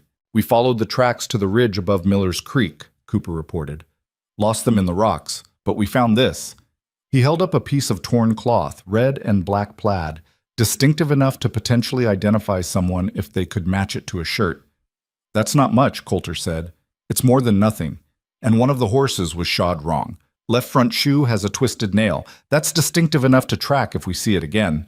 Put word out to the other ranches. Someone's getting bold enough to hit us directly. They might try elsewhere. Coulter dismounted, his movements tight with controlled anger. Double the patrols until further notice. I want eyes on every approach, and anyone we don't recognize gets questioned. Already done. Cooper hesitated. There's something else. One of the hands found boot prints near the cut fence. Small for a man, might be a woman or a boy. That got Coulter's attention. Brennan's got a younger brother, teenager, works with their crew sometimes. Could be, or could be unrelated.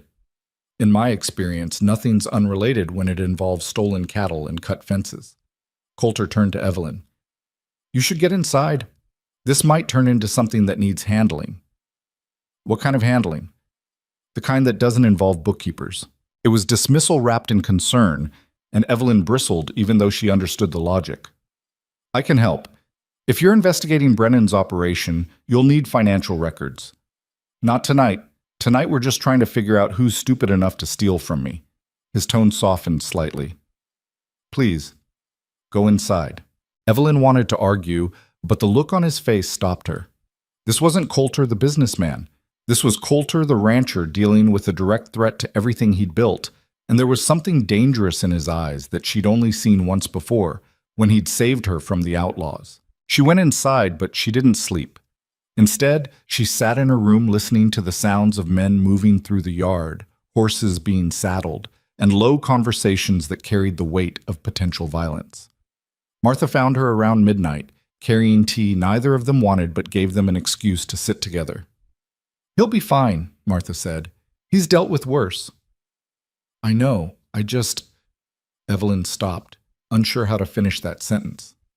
"You care about him." "He's my employer. He's also a man who looks at you like you're the first real thing he's seen in years." Martha set down her cup. "And you look at him the same way, even when you're trying not to." "That's—" Evelyn wanted to deny it, but the words wouldn't come. "It's complicated. Everything worth having is complicated. Doesn't mean it's not worth pursuing. He hasn't pursued anything. He asked me one question, I couldn't answer it, and we've both been pretending nothing happened. Maybe he's waiting for you to decide what you want instead of assuming." Martha stood. "Just think about it. Life's too short and too hard out here to waste time pretending you don't feel things." She left Evelyn with the tea and too many thoughts to organize into anything coherent. 3 days later, the rustlers made their second mistake. They hit another ranch, smaller than Black Hollow, owned by a family named Patterson, who'd been struggling since drought killed half their herd 2 years back. This time they took 30 head and left a man with a broken arm when he tried to stop them. The territorial ranchers called an emergency meeting, and Coulter attended with Cooper and Evelyn, who'd been included because everyone suddenly wanted accurate counts of their cattle inventories. The meeting took place in Sweetwater's largest building, the meeting hall above the general store, and was packed with angry men carrying weapons and opinions about what should be done. Evelyn was the only woman present, which earned her stares she ignored. "This is the Brennan gang all over again," one rancher shouted. "We cleaned them out 20 years ago, we can do it again." "We don't know it's connected to Brennan," another argued. "Could be drifters, opportunists. Could be organized," Coulter said, his voice cutting through the chaos with quiet authority. Everyone turned to look at him. Professional rustlers don't just steal cattle. They have buyers lined up, ways to move stock quickly. That takes planning and connections. "You think it's organized?" the first rancher asked. "I think someone's testing us. Hit Black Hollow first. If we don't respond hard, hit Patterson next. See how much they can take before we push back." Coulter looked around the room. "Question is, do we wait for them to hit again? Or do we find them first?" "Find them how?" "By following the money. Rustlers have to sell stolen cattle somewhere. There are only so many buyers in the territory who'd risk dealing with stolen stock." He glanced at Evelyn. "Miss Hart's been helping me track Black Hollow's cattle sales. She might be able to identify suspicious patterns if we pool our sales records." 20 minutes later, Evelyn found herself at a table covered in poorly organized ledgers from 6 different ranches, trying to find patterns in sales data that ranged from meticulously recorded to barely legible. "This is a mess," she muttered. Cooper, standing nearby, almost smiled. "Welcome to Frontier Cooperation." She worked for 2 hours, cross-referencing dates and buyers, while the men argued about patrol routes and whether to involve the territorial marshal. Eventually, she found something. "Here," she pointed to a series of sales. "Patterson sold 15 head to a buyer in Cheyenne 3 weeks ago. The buyer's name is listed as J. Morrison." "So?" one rancher said. "So Morrison Ranch is sitting right over there, and his first name is Charles, not Jay." Evelyn pulled out another ledger. "And here, Black Hollow sold 20 head to the same J. Morrison 2 months ago. Except we never received payment, and when I tried following up, the address didn't exist." The room went quiet. "Someone's using fake buyers to hide stolen sales," Coulter said slowly. "They hit a ranch, move the cattle, then file fake paperwork showing a legitimate sale to cover the theft." "That's bold. That's smart. Without cross-referencing between ranches, nobody would catch it." Coulter looked at Evelyn with something like admiration. "How'd you spot it?" "The handwriting. Same person filled out both sales records. You can see the distinctive way they write the letter M. She showed them. Different ranches, different dates, but same handwriting, which means someone inside the ranching community is facilitating this, Cooper finished. The accusations started immediately. Ranchers turned on each other, suspicions flying, old grudges resurfacing. Evelyn sat back and watched the chaos, understanding too late that she'd just lit a match in a room full of gunpowder. Coulter let it go for about 30 seconds before slamming his hand on the table hard enough to make everyone jump. Enough! His voice carried absolute authority. Pointing fingers at each other is exactly what they want. United, we're too strong to rob. Divided, we're easy targets. So what do you suggest? Someone asked. We find the fake buyer, track every J. Morrison sale in the territory, see where the cattle actually ended up. Follow that trail, we find the rustlers. Coulter looked around the room. But it requires cooperation. Real cooperation, not this. He gestured at the arguing men. Territorial nonsense. And who leads this investigation? A rancher named Wheeler asked suspiciously. You? I don't care who leads it, as long as it gets done. Coulter's expression was flat. But I've got the bookkeeper who can track the paper trail, and I've got the men to follow physical trails. So unless someone else wants to volunteer those resources, yeah, I'll lead it. Nobody argued. Whatever personal rivalries existed, Coulter's reputation for getting things done apparently outweighed them. The meeting broke up with an agreement to pool resources and share information, which in Frontier terms was basically a miracle. Evelyn packed up the ledgers while men filed out, most of them looking at her with new respect mixed with uncertainty. You made some enemies tonight, Cooper said quietly. I found a pattern. That's my job. Your job's bookkeeping. This is investigation, and investigation makes people nervous. He helped her gather papers. Just be careful. Someone smart enough to run this operation won't be happy about you exposing it. That warning proved prophetic faster than anyone expected. They rode back to Black Hollow in the dark, Evelyn sitting in the wagon with the ledgers, while Coulter and the ranch hands formed an escort. About halfway home, one of the advance riders came galloping back with alarm clear on his face. Smoke, he reported, coming from the direction of the ranch. Coulter didn't waste time with questions. He just spurred his horse forward, the others following, and Evelyn held onto the wagon as Thomas drove faster than was probably safe on the rough road. They crested the final ridge and saw it, flames rising from one of the barns, bright orange against the night sky. Even from a distance, Evelyn could hear cattle bellowing in panic and men shouting. The wagon hadn't even stopped moving before Coulter was off his horse and running toward the fire. Evelyn jumped down and followed, ignoring Thomas's protest, because if the books were in that barn, she needed to know. The scene was controlled chaos. Ranch hands had formed a bucket line from the water trough, but the fire had too much of a head start.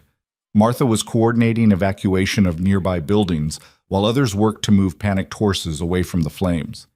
How'd it start? Coulter demanded. Don't know, one of the hands gasped. We were in the south pasture, came back to find it burning. Anyone hurt? Not yet, but the hand pointed.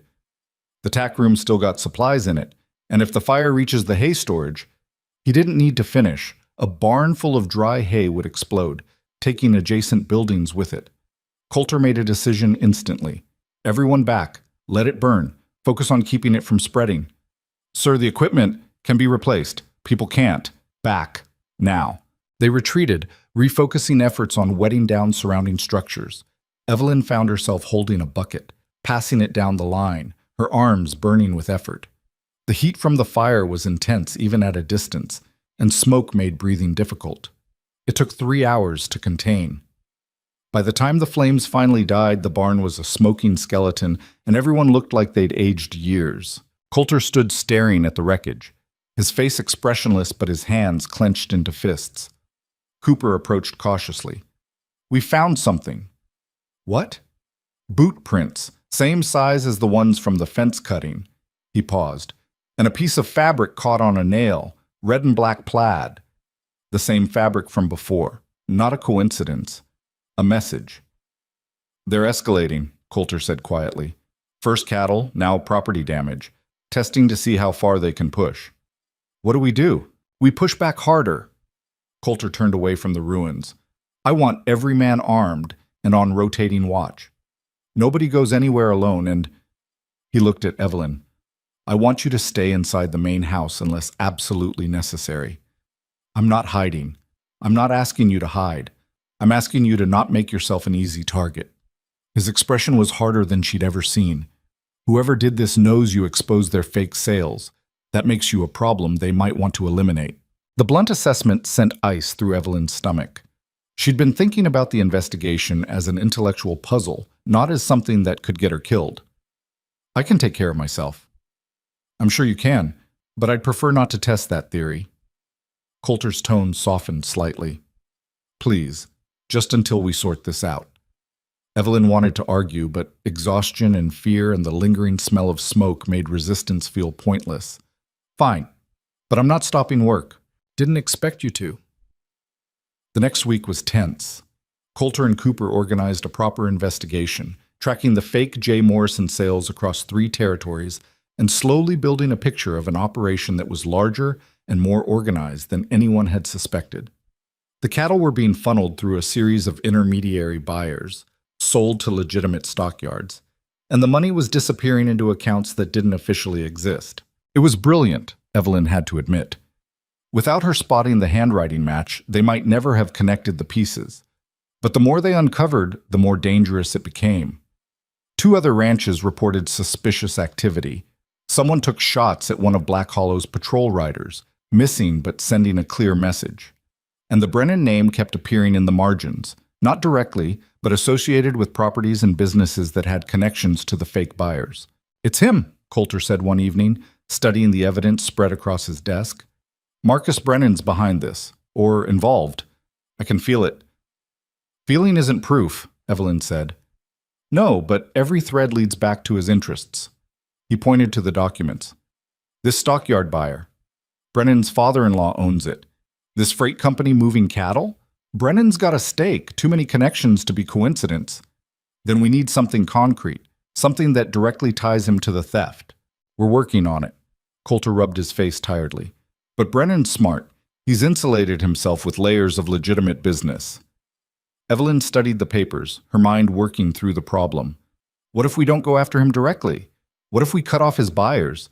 Make it impossible for him to move stolen cattle? How? By warning every stockyard and buyer in the territory about the fake sales scheme.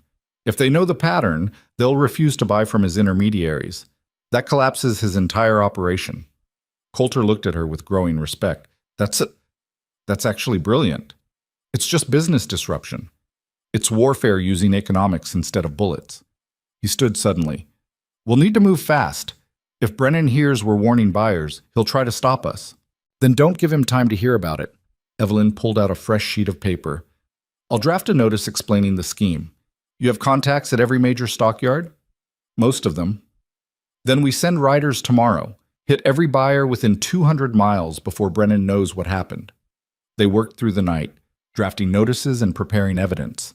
Somewhere around 3 in the morning, Martha brought coffee and looked at them both like they were insane. "You're going to work yourselves to death." "Better than the alternative," Coulter muttered. By dawn, they had packets ready for a dozen riders. Coulter sent them out with instructions to deliver the notices personally and wait for confirmation that buyers had received and understood the warning. "If this works," Cooper said, "Brennan's going to be furious." "If this works," Coulter corrected, "Brennan's going to be bankrupt. Fury I can handle." The response came faster than expected. 3 days later, a rider arrived at Black Hollow carrying a message sealed with red wax. Coulter opened it, read it, and his expression went dark. "What?" Evelyn asked. "Brennan wants to meet, tomorrow, in Sweetwater. Says we should discuss our mutual business interests before things get out of hand." Coulter crumpled the letter. "He's threatening me." "Then don't go." "I have to go. Not going looks like weakness, and weakness invites more attacks." He looked at her. "But you're staying here." "Coulter, this isn't negotiable, Evelyn." The use of her first name made her pause. "If this goes bad, I need to know you're safe. Please." The honest fear in his eyes decided her. "Fine, but you're taking enough men that if he tries anything, you can handle it." "Already planned on it." He left the next morning with 8 armed ranch hands, and Evelyn spent the day trying to work while actually just staring at ledgers and worrying. Martha found her around noon. He'll be fine. You don't know that. I know he's been dealing with men like Brennan for 20 years and he's still here. That counts for something. Martha sat down. Besides, he's got too much to come home to now. He won't take stupid risks. What's that supposed to mean? Means he's got someone waiting who matters. Changes a man's calculations. Evelyn wanted to deny that she was someone who mattered, someone who Coulter would factor into decisions about risk and safety, but the words wouldn't come because they'd both be lying. The afternoon dragged. Evening arrived. Sunset painted the valley gold and red and still no sign of returning riders. By full dark, Evelyn was standing on the porch, watching the road. Her stomach twisted with worry she couldn't quite justify. Then she saw them, horses moving fast through the darkness, too many to count immediately. Her relief lasted exactly as long as it took to realize some of those horses carried wounded men. Coulter was in the lead, and he was bleeding. Evelyn was down the porch steps before she'd consciously decided to move, her heart hammering as Coulter dismounted with a grimace that told her the wound was worse than he was letting on. Blood soaked through his shirt on the left side, dark in the lamplight. "It's not as bad as it looks," he said, which was exactly what someone with a bad wound would say. "You're bleeding through your clothes. That's the definition of bad." She reached for him, then hesitated, unsure if touching would help or hurt. Martha pushed past her with the efficiency of someone who'd handled frontier injuries before. "Get him inside." "Cooper, how many others?" "3 wounded, none serious. Brennan's men got the worst of it." That explained the tension radiating from every man in the yard. This hadn't been a meeting, it had been a fight, and from the looks of it, barely controlled. They got Coulter into the study and onto the couch before he could protest that he was fine. Martha cut away his shirt with scissors that appeared from nowhere, revealing a gash along his ribs that made Evelyn's stomach turn. "Knife?" Martha asked. "Bullet grazed me." Coulter's voice was tight with pain he was trying to hide. "Could have been worse. Could have been smarter and not gotten shot at all." Martha was already cleaning the wound with whiskey that made Coulter hiss through his teeth. "Evelyn, I need clean bandages from the linen closet upstairs. And bring the medical kit." Evelyn ran, grateful for something to do that wasn't watching Coulter bleed. When she returned, Cooper was in the study giving Martha the full story while he worked. Meeting was supposed to be neutral ground, just talk, but Brennan brought 15 men, all armed. Cooper's jaw was tight. He basically accused us of sabotaging his business with lies, demanded we retract the warnings we sent to the stockyards. "And when we refused?" Coulter asked. "His men drew weapons. We drew ours. Standoff in the middle of Sweetwater's main street for about 2 minutes before someone, don't know who, fired the first shot." Cooper shook his head. "After that, it was chaos. We got out, but 3 of Brennan's men didn't." "Dead?" Evelyn's voice came out smaller than she'd intended. 2 wounded, 1 dead. Shot by Thomas in self-defense. Half the town saw it happen." Cooper looked at Coulter. "This is war now. No pretending otherwise." Coulter was quiet while Martha stitched the wound with steady hands. When she finished and stepped back, he finally spoke. "Get word to every ranch that cooperated with us. Tell them what happened and that Brennan's escalating. They need to be ready." He looked at Cooper. "And double our defenses. If he's willing to start a gunfight in town, he'll definitely hit us here. Already planned on it." Cooper hesitated. "There's something else. Before the shooting started, Brennan said something. Said he knew we had a bookkeeper who was causing problems, and problems have a way of disappearing in the territory." The threat hung in the air. Evelyn felt cold despite the fire burning in the hearth. "He threatened her directly?" Coulter's voice had gone dangerously quiet. "Not directly, but the meaning was clear." Cooper looked at Evelyn. "You should consider leaving, just until this settles." "No." The word came out before Evelyn had fully processed it. "I'm not running because some criminal doesn't like being exposed." "Evelyn," Coulter started, "don't. You hired me to fix your books, and I did. Now I'm helping stop people from stealing from you and every other rancher in the territory. I'm not abandoning that because it got dangerous." She met his eyes. "Unless you're firing me." "I'm not firing you." "Then I'm staying." Martha made a sound that might have been approval or exasperation. Cooper just shook his head and left to organize the defenses, muttering something about stubborn people deserving each other. When they were alone, Martha having gone to tend the other wounded men, Coulter looked at Evelyn with an expression that was equal parts frustration and something else she couldn't quite name. "You're going to get yourself killed." "Probably, but I'd rather die doing something that matters than live hiding from consequences." She sat in the chair across from him. "Besides, you got shot today, and you're planning to keep fighting. Why should I do any different? Because I've been doing this for 20 years and I'm—" He stopped himself. "You're what? Expendable? Worth less?" Evelyn leaned forward. "Here's what I learned in Chicago watching my father destroy himself. The worst thing you can do is convince yourself you don't matter, that your life is less valuable than someone else's." He thought he was worthless after the business failed, so he just gave up. Stopped fighting, and it killed him. The raw honesty surprised them both. Evelyn hadn't talked about her father like that to anyone, including herself. Coulter was quiet for a long moment. "I'm sorry you went through that." "I'm not asking for sympathy. I'm explaining why I'm staying. Because out here, I matter. The work I do matters. And I'm not giving that up because someone threatened me. Even if staying gets you hurt, even then." Something shifted in Coulter's expression, resignation mixing with respect and that undefined emotion that had been building between them for weeks. "You're impossible." "I've been called worse." "I don't doubt it." He tried to sit up and immediately regretted it, pain flashing across his face. "Stop moving. Martha said you need rest." "I need to organize us. Cooper's organizing. You need to heal." Evelyn stood and grabbed a blanket from the back of the couch. "And you're sleeping here tonight because I'm not letting you climb stairs with that wound." "Yes, ma'am." The mild sarcasm made her smile despite everything. She covered him with the blanket, aware of how domestic the gesture was and not caring. "Evelyn?" His voice was quiet. "Yeah?" "Thank you for staying, for—" He seemed to struggle with the words. "For everything. You're welcome. Now sleep before I get Martha back in here to dose you with laudanum." She left him in the study and went to her room, but sleep was impossible. Her mind kept replaying Cooper's words, "Problems have a way of disappearing," and the image of Coulter bleeding, and the realization that this situation was spiraling towards something she couldn't quite see but definitely felt coming. The attack came 3 nights later. Evelyn woke to gunfire and shouting, her heart immediately racing. She grabbed her father's revolver from the nightstand and ran to the window. In the yard below, chaos. Men on horseback firing at the house. Ranch hands returning fire from defensive positions. And everywhere the orange flicker of torches that someone was throwing at buildings. They were trying to burn Black Hollow to the ground. She dressed quickly, her hands shaking but functional, and made it downstairs to find Coulter already coordinating the defense, despite Martha's protests about his stitches. He saw Evelyn and his jaw tightened. "I told you to stay upstairs. And I don't take orders well.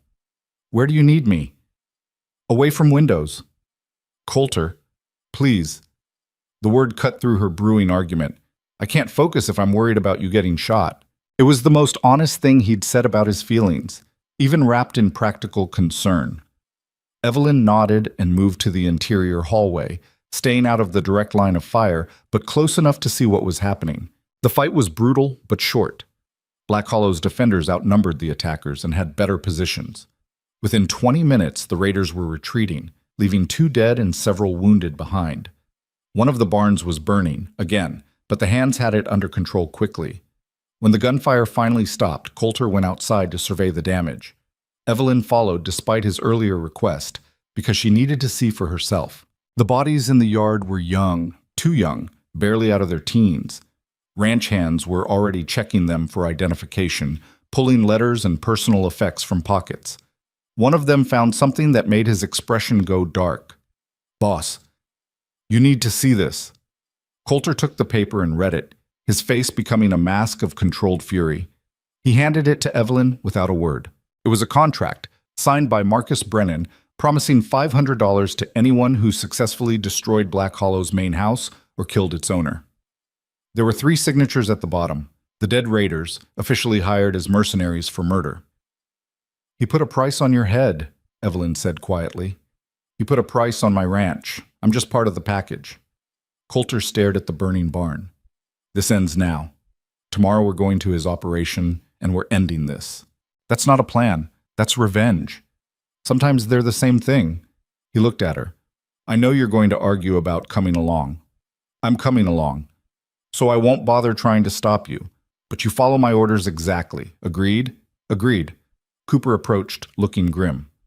The men are ready to ride tonight if you want. No. Let them think they rattled us. We'll hit them at dawn when they're not expecting retaliation. Coulter's voice was cold and certain. And we're not going there to talk. We're going there to finish this. They rode out as pink light was just touching the eastern horizon. Coulter, Evelyn, Cooper, Thomas, and 20 armed ranch hands who looked like they'd rather be doing this than anything else. The mood was dark and determined, and nobody spoke much during the 3-hour ride to Brennan's main property. Brennan's operation was smaller than Black Hollow, but still impressive. A large ranch house, multiple outbuildings, and signs of the mining interest that provided much of his wealth. Guards were posted, but not enough. They'd gotten comfortable thinking Black Hollow would stay on the defensive. That was their mistake. Coulter's plan was simple and brutal. Surround the property, cut off escape routes, and force a confrontation that would end with either Brennan's surrender or his destruction. No middle ground, no negotiation. They moved into position as the sun rose fully, and Coulter rode forward alone, or tried to. Evelyn rode beside him despite his glare. I said stay back. You said I could come. You didn't say I had to hide. She kept her voice steady. Besides, I have the evidence. If Brennan tries to deny anything, I can prove it. This isn't a business meeting. No, it's a reckoning. But it's still about what I found in those ledgers. She looked at him. Let me finish what I started. Coulter studied her, then nodded once. They rode together toward the main house, stopping in the yard where several of Brennan's men were emerging with weapons ready. Marcus Brennan himself appeared on the porch, looking surprised, but recovering quickly into a smile that didn't reach his eyes. Hayes, didn't expect a visit so early. His gaze moved to Evelyn. And you brought your bookkeeper. How domestic. I brought proof that you've been running a rustling operation that's stolen from every major ranch in the territory. Coulter's voice carried across the yard. I brought documentation of your fake buyers, your intermediaries, and your involvement in last night's attack on my property. That's a serious accusation. It's a fact. Evelyn held up the papers. I have the sales records, the handwriting analysis, and a contract you signed hiring men to destroy Black Hollow. Want to deny any of it? Brennan's smile finally faded. You can't prove... I can prove all of it, and I already sent copies to the territorial marshal, the governor's office, and every stockyard that was receiving your stolen cattle. She felt strangely calm despite the guns aimed in her direction. Your operation's finished. The only question is whether you surrender peacefully or make this worse. The silence stretched. Brennan looked at the armed men surrounding his property, then at Coulter, then back at Evelyn. His expression shifted through calculation, anger, and finally resignation. You know what the frontier teaches? Brennan said quietly. That everyone's got a price. I thought yours was money. Turns out it's something else. Turns out some people can't be bought, Evelyn replied. That's what makes you dangerous.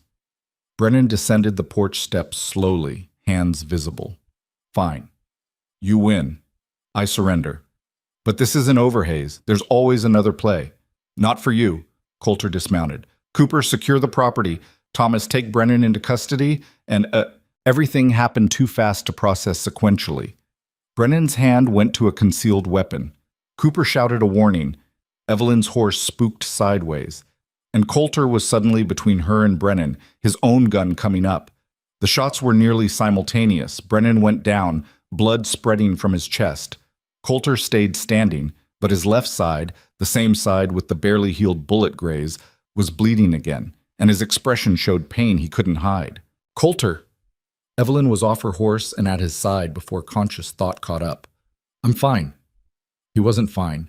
He was swaying slightly, and his voice had gone tight in that way that meant he was hurting worse than he'd admit.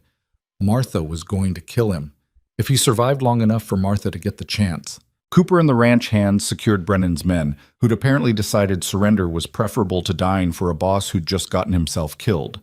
The property was under control within minutes, and Thomas was already organizing transport for prisoners back to Sweetwater. Evelyn got Coulter sitting down before he fell down, pressing cloth against the wound that was bleeding through his shirt again. You couldn't just let your men handle him, she asked, fear making her voice sharper than intended. He was drawing on you. He was drawing on both of us. Mostly you. Coulter's eyes were slightly unfocused. Couldn't let that happen. So you threw yourself in front of a bullet. Again. Didn't throw myself anywhere, just moved faster. He tried to smile and didn't quite manage it. Besides, he missed. He didn't miss, you're bleeding. Barely. Just reopened the old wound. His hand covered hers where she was pressing the cloth. I'm okay. Really. He wasn't okay. But he was alive, which was more than Brennan could say, and probably more than Coulter deserved given his habit of using his body as a shield. They got him home by midday, and Martha took one look at the blood before launching into a lecture about stupidity and recklessness that lasted the entire time she was cleaning and restitching the wound. Coulter took it with the resignation of someone who knew he'd earned every word. You're going to rest for at least a week, Martha declared when she finished. No arguments. If I catch you out of bed before then, I'm dosing you with enough laudanum to keep you unconscious until Christmas. That seems excessive. Your behavior is excessive. I'm just matching energy. She turned to Evelyn. You. Make sure he stays put. Sit on him if you have to. I'm not sure that's... Do it anyway. Martha swept out, leaving Evelyn alone with Coulter, who was looking at her with an expression that made her suddenly nervous for reasons that had nothing to do with medical care. You don't have to stay, he said. Someone needs to make sure you don't immediately disobey orders. Fair point. He was quiet for a moment. Thank you for finishing what you started. Brennan's operation would still be running if you hadn't found those patterns. I just followed the numbers. You did more than that. You saw what everyone else missed, and you weren't afraid to pursue it even when it got dangerous. He reached for her hand. I meant what I said before. I trust you. I know. He stopped, seeming to struggle with words. When Brennan drew that gun, all I could think was that if something happened to you, it would be because I brought you into this, because I asked you to help. You didn't force me. I chose to help. I know, but... He tightened his grip on her hand slightly. Before you came here, I had this ranch and nothing else. It was enough. Or I told myself it was enough. And then you showed up and started reorganizing my books and arguing with me and making me realize that maybe it wasn't enough. Maybe I'd just been too afraid to want more. Evelyn's heart was beating too fast. Coulter! I'm not good at this. Feelings, relationships, any of it. I'm better with cattle and contracts and things that make logical sense. He met her eyes. But I know that having you here matters. And the thought of you leaving matters. And I need you to know that before I lose the nerve to say it. It was the most emotionally vulnerable Evelyn had ever seen him, and something in her chest cracked open in response. I'm not leaving, she said quietly. I already told you that. I know. But I'm asking you to stay for a different reason now, not because of the job or the ranch or any practical consideration. He pulled her hand gently until she was sitting on the edge of the couch next to him. Stay because I'm asking you to, because I want you here. Because Evelyn kissed him before he could finish the sentence, partly because she wanted to, and partly because watching him struggle through emotional honesty was too painful to endure. He responded immediately, his free hand coming up to cup her face while his injured side protested the movement. She pulled back before he could hurt himself worse. Your stitches. Don't care about the stitches. He was smiling for real now, the expression transforming his usually serious face into something younger and lighter. But I care about the answer to my earlier question. Are you available? Yes. The word came out without hesitation this time. Yes, I'm available. I've been available. I was just too stubborn and scared to admit it. That makes two of us. They sat together on the couch, her hand still in his, and Evelyn realized that somewhere between the ledgers and the investigations and the near-death experiences, she'd stopped thinking about Black Hollow as a temporary refuge and started thinking of it as home. Not the ranch itself, though she'd grown to love the valley and the vast empty spaces, but the man who'd built it and the life they'd accidentally started building together. The territorial marshal arrived 2 days later to collect statements and officially close the case against Brennan's operation. 13 of Brennan's men were arrested for rustling, theft, arson, and attempted murder. The remaining members of his organization scattered, and his business interests were seized to pay restitution to the ranches he'd stolen from. Black Hollow's share came to nearly $8,000, which was more than the cattle had been worth but reflected punitive damages for the attacks on the property. "What will you do with it?" Evelyn asked, helping Coulter review the settlement documents. "Rebuild the barns properly. Maybe expand the herd." He looked at her. "And I want to establish a fund for frontier education. Teachers, supplies, maybe even a small school. The territory's growing. We need to grow with it." It was the kind of forward thinking that Evelyn had learned was characteristic of Coulter when he wasn't being stubborn or overprotective. He saw beyond immediate needs to what the community would require in 5 or 10 years. "That's a good use of the money. You could help administrate it, if you're interested." "I'm a bookkeeper, not an educator." "You're whatever you decide to be. That's how the frontier works." He smiled. "Besides, you're good at organization and planning, and you care about making things better. That's most of what running a fund requires." Evelyn considered it. The idea of building something that would outlast her, that would help families and children in the territory, appealed in ways her work with ledgers never quite had. "I'd need to learn about educational administration." "So learn. We'll figure it out together." Together. The word carried weight beyond its simple meaning, suggesting a future that Evelyn had stopped letting herself imagine back in Chicago. The winter came early that year, snow falling in October, and transforming the valley into something stark and beautiful. The ranch hands prepared for the hard months ahead, moving cattle to lower pastures and stockpiling supplies. Evelyn spent the time training Ben to take over more of the day-to-day bookkeeping while she focused on the education fund project. It turned out she enjoyed the work more than she'd expected: research, planning, writing proposals to territorial administrators. It felt like building something rather than just maintaining it. Coulter healed slowly, his stubborn refusal to rest properly earning him continued lectures from Martha. But eventually the wound closed properly, and he returned to running the ranch with the intensity Evelyn had come to expect. Their relationship settled into something that felt natural, working together during the day, eating dinner with the household, spending evenings in the study reviewing plans and occasionally just talking.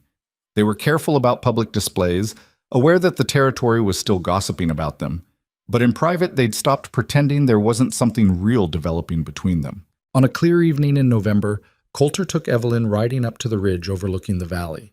The sun was setting, painting everything gold and orange, and the temperature was dropping fast enough that their breath showed in the air.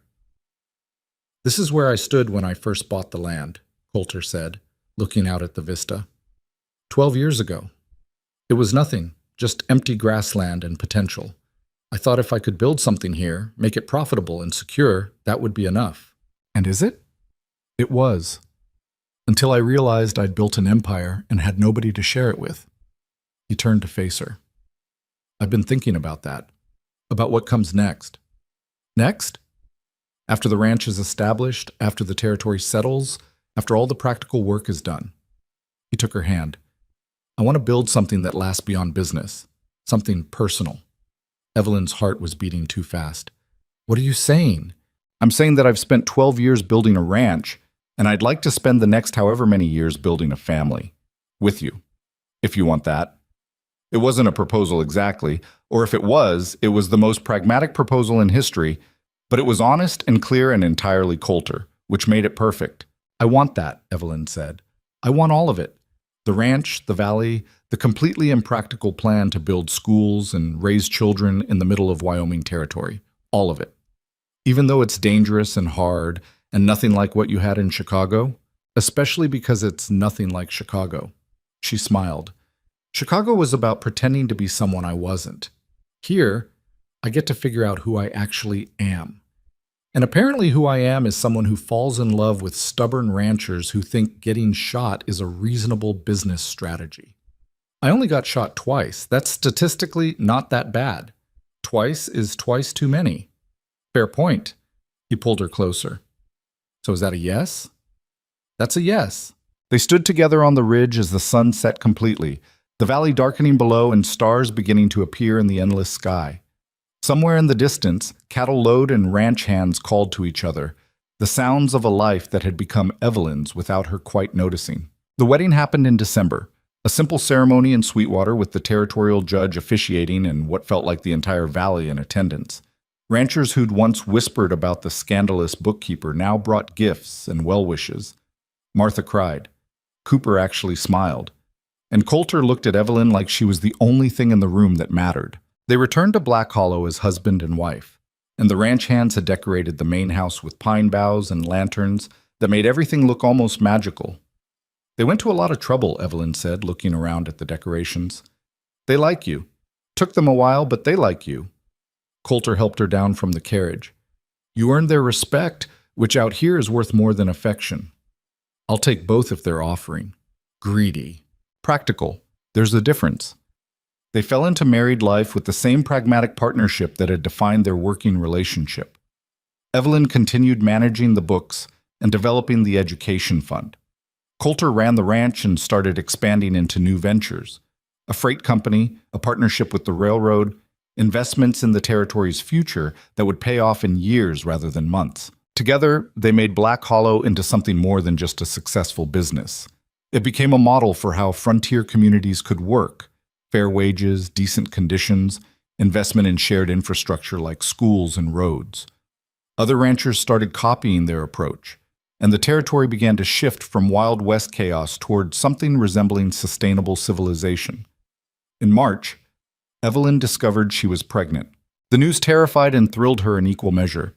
She'd never thought much about children back in Chicago, where motherhood was something that happened to other women, women with stable lives and secure futures. But here, carrying Coulter's child felt like the natural next step in a life that had stopped following any script she'd been given and started writing its own story. Are you happy? She asked Coulter that evening, sitting together in the study with her hand on her still flat stomach. Happy doesn't quite cover it. He looked at her with an expression that was raw and open. Terrified, overwhelmed, grateful. All of it at once. That's how I feel too. Good. Means we're doing this right. He pulled her closer. We'll figure it out, same as we figured out everything else. The baby came in October, a daughter they named Sarah after Coulter's mother. She was born during the first snowfall of the season, arriving with a fury that suggested she'd inherited her parents' stubbornness. Holding her for the first time, Evelyn felt something slot into place that she hadn't known was misaligned. This was what she'd been searching for when she left Chicago, not just work or safety or a fresh start, but a reason to build something that would outlast her own survival. Sarah wouldn't grow up pretending to be more important than she was, like Evelyn had. She wouldn't learn that her worth was tied to social position or family reputation. She'd grow up knowing that value came from work and honesty, and the choice to build rather than just inherit. That was the frontier's real gift, Evelyn realized. Not the empty land or the opportunity for wealth, but the freedom to decide who you wanted to be without the weight of who you were supposed to be. On Sarah's first birthday, they held a celebration that brought together ranchers, merchants, families, and workers from across the valley. The education fund had opened its first school by then, a small building in Sweetwater with 1 teacher and 20 students. It wasn't much, but it was a start. Standing on the porch, watching people gather, Evelyn thought about the desperate woman who'd arrived at Black Hollow with nothing but a fake job offer and 3 bullets in her father's revolver. That woman had been so focused on survival that she'd forgotten to imagine what might come after surviving. This was what came after: community, family, a life built deliberately rather than inherited or defaulted into.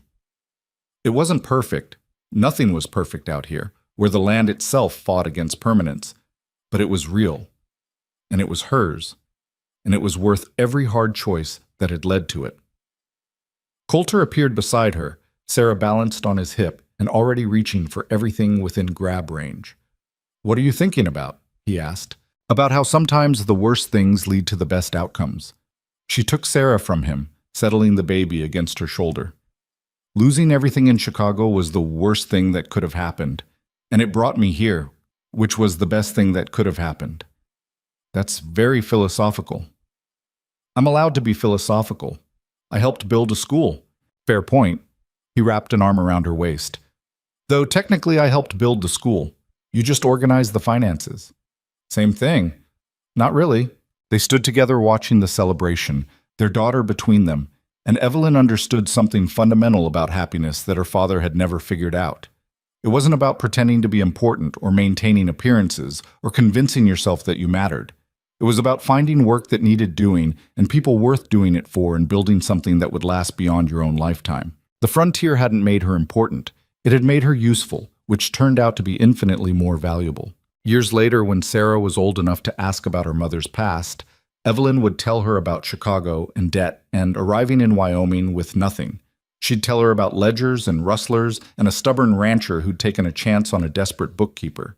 She'd tell her about choosing to stay when leaving would have been safer, and about building a life from work rather than waiting for one to appear. But that was future knowledge. In the present, standing on the porch of Black Hollow Ranch, with her husband and daughter and a valley full of people who'd become family, Evelyn had everything she needed and most of what she'd ever wanted. It wasn't the life she'd planned, it was better than that. It was the life she'd earned.